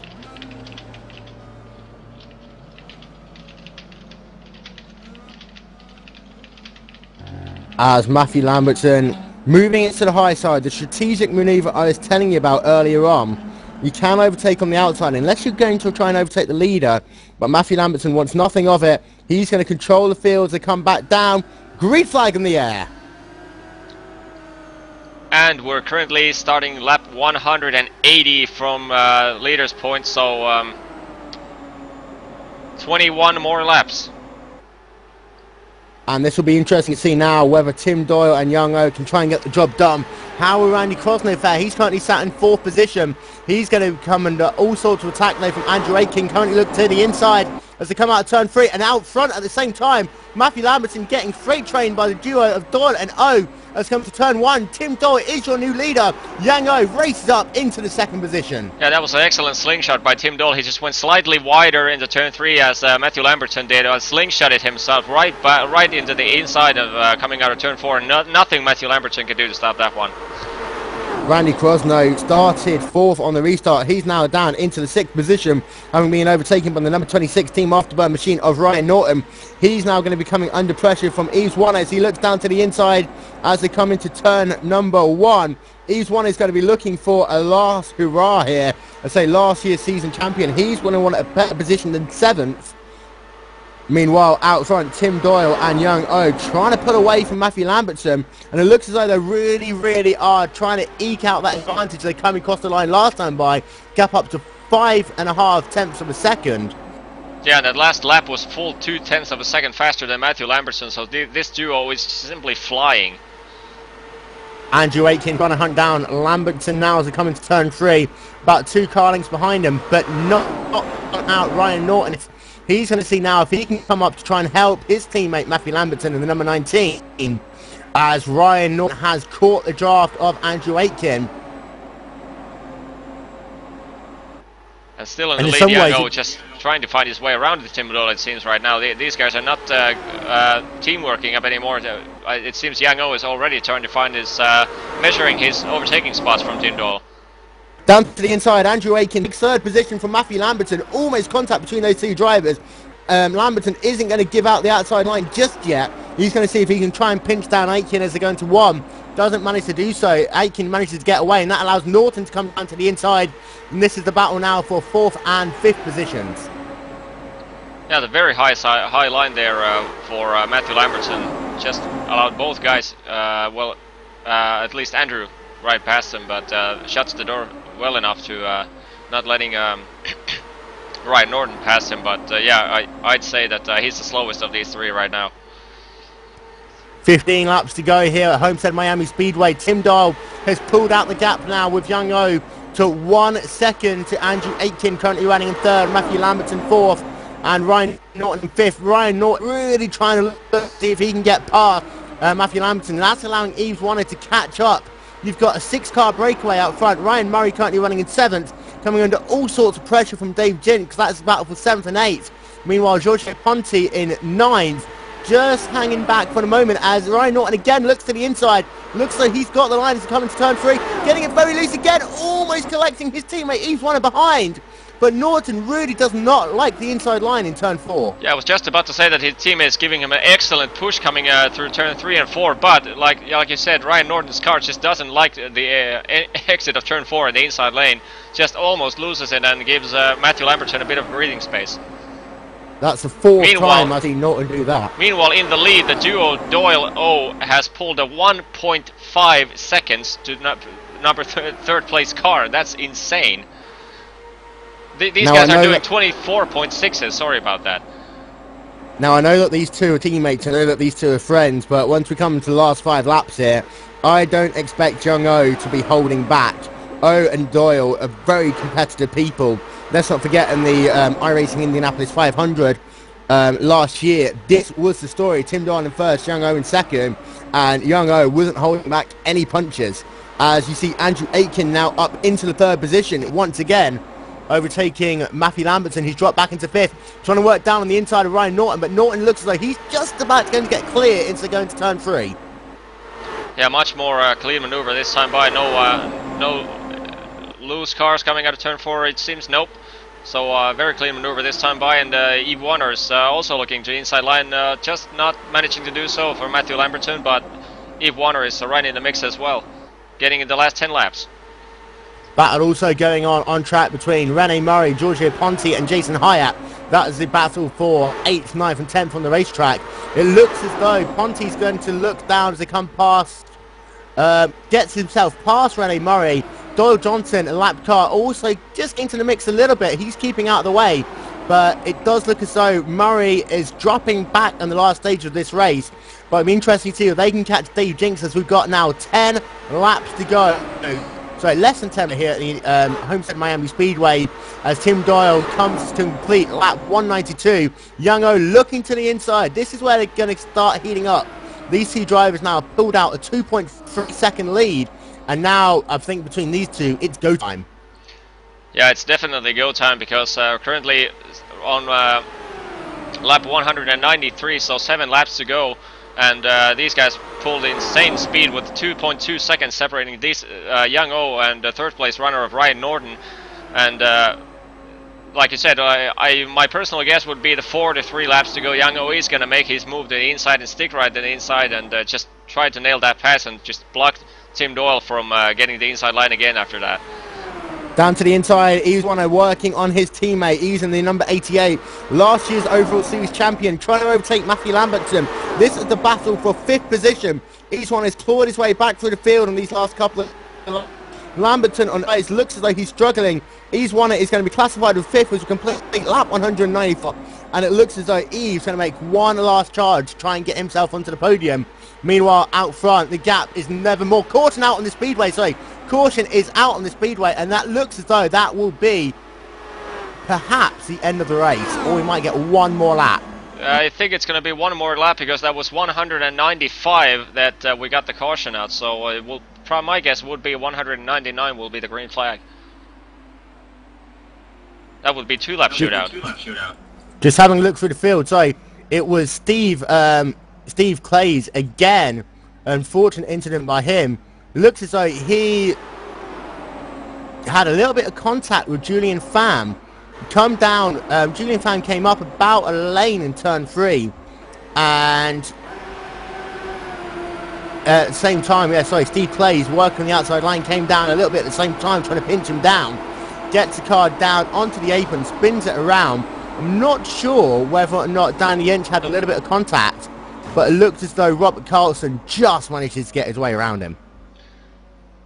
Yeah, that was unfortunate for Steve Clays. I mean, not only having that small incident last time in the last caution, but now having to deal with the other one making an error and just clipping the apron and just slamming into the wall. That's an unfortunate thing to happen, especially after 195 laps.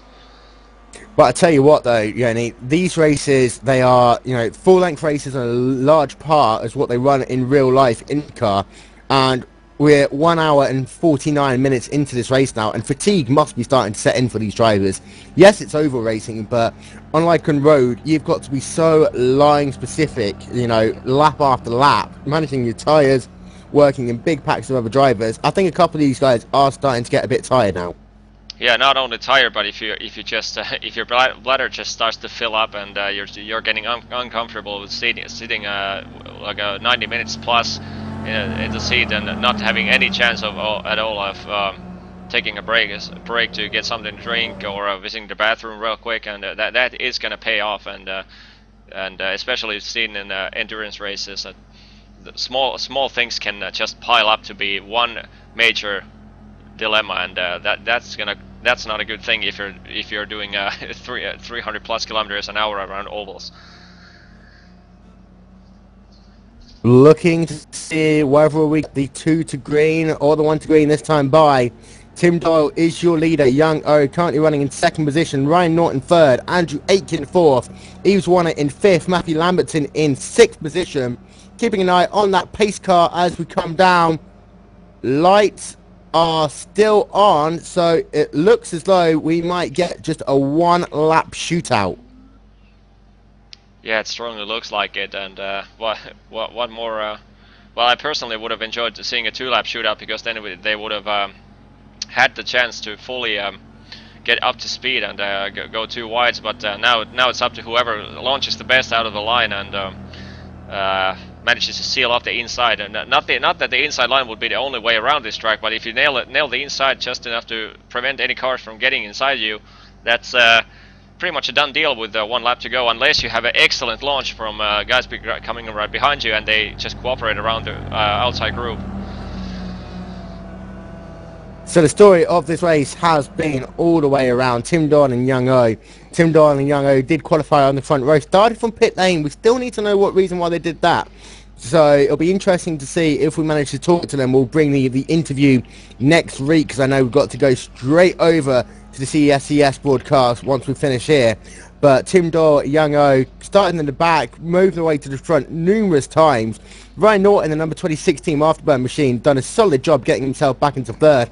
Andrew Aitken has been the dark horse of the race, being there or thereabout, but never really being on anyone's radar. He's one at a determined drive. Matthew Lambertson, disappointing in those last few laps. He did have to stay out. He did stay out, and I think that did cost him, as the lights are out on the pace car. We are indeed going to get a 1 lap shootout here. Dave Jinks solid so far in 7th. Giorgio Ponti in his first race in the series, currently riding in 8th. Jason Hyatt in 9th. And Rene Murray, I mean, he was so good about 20-30 laps ago. It does look as though, his tyres are just worn out. Yeah, I mean, lots of different strategies all throughout the field, depending on the track position, and some luck with cautions and avoiding crashes or being in the crashes and grazing walls, and that's just something that some drivers just have to deal with. I mean, that luck factor is always always a factor in ovals, but not a big factor, but it's always there. As we get set for the 1 lap shootout. Yeah, 1 lap shootout. Tim Doyle will bring the field back to green flag racing. We'll get the green and the white flag together. 1 lap to go here at Homestead Miami Speedway. You're watching at the closing stages of round 1 of the Afterburn IndyCar Series live on Glacier TV. And what a way to finish it. Tim Doyle, Young O are going to go ding-dong for 1 more lap. Keep an eye out also on Ryan Norton, Andrew Aitken, Yves Warner, the battle for the top 5, as immediately Tim Doyle brings the field back to green flag racing, and it looks as though Andrew Aitken's going to be looking down to the inside. He's coming to turn number 1. Yeah, it looks like Andrew Aitken is going to steal the third position away from Ryan Norton here. And he does. And Yves Warner, we know he's going to want positions. He's going to be working, trying to get anything he can as they're coming to turn 3 and 4. Looks as though Tim Doyle is going to have an easy coast to the line.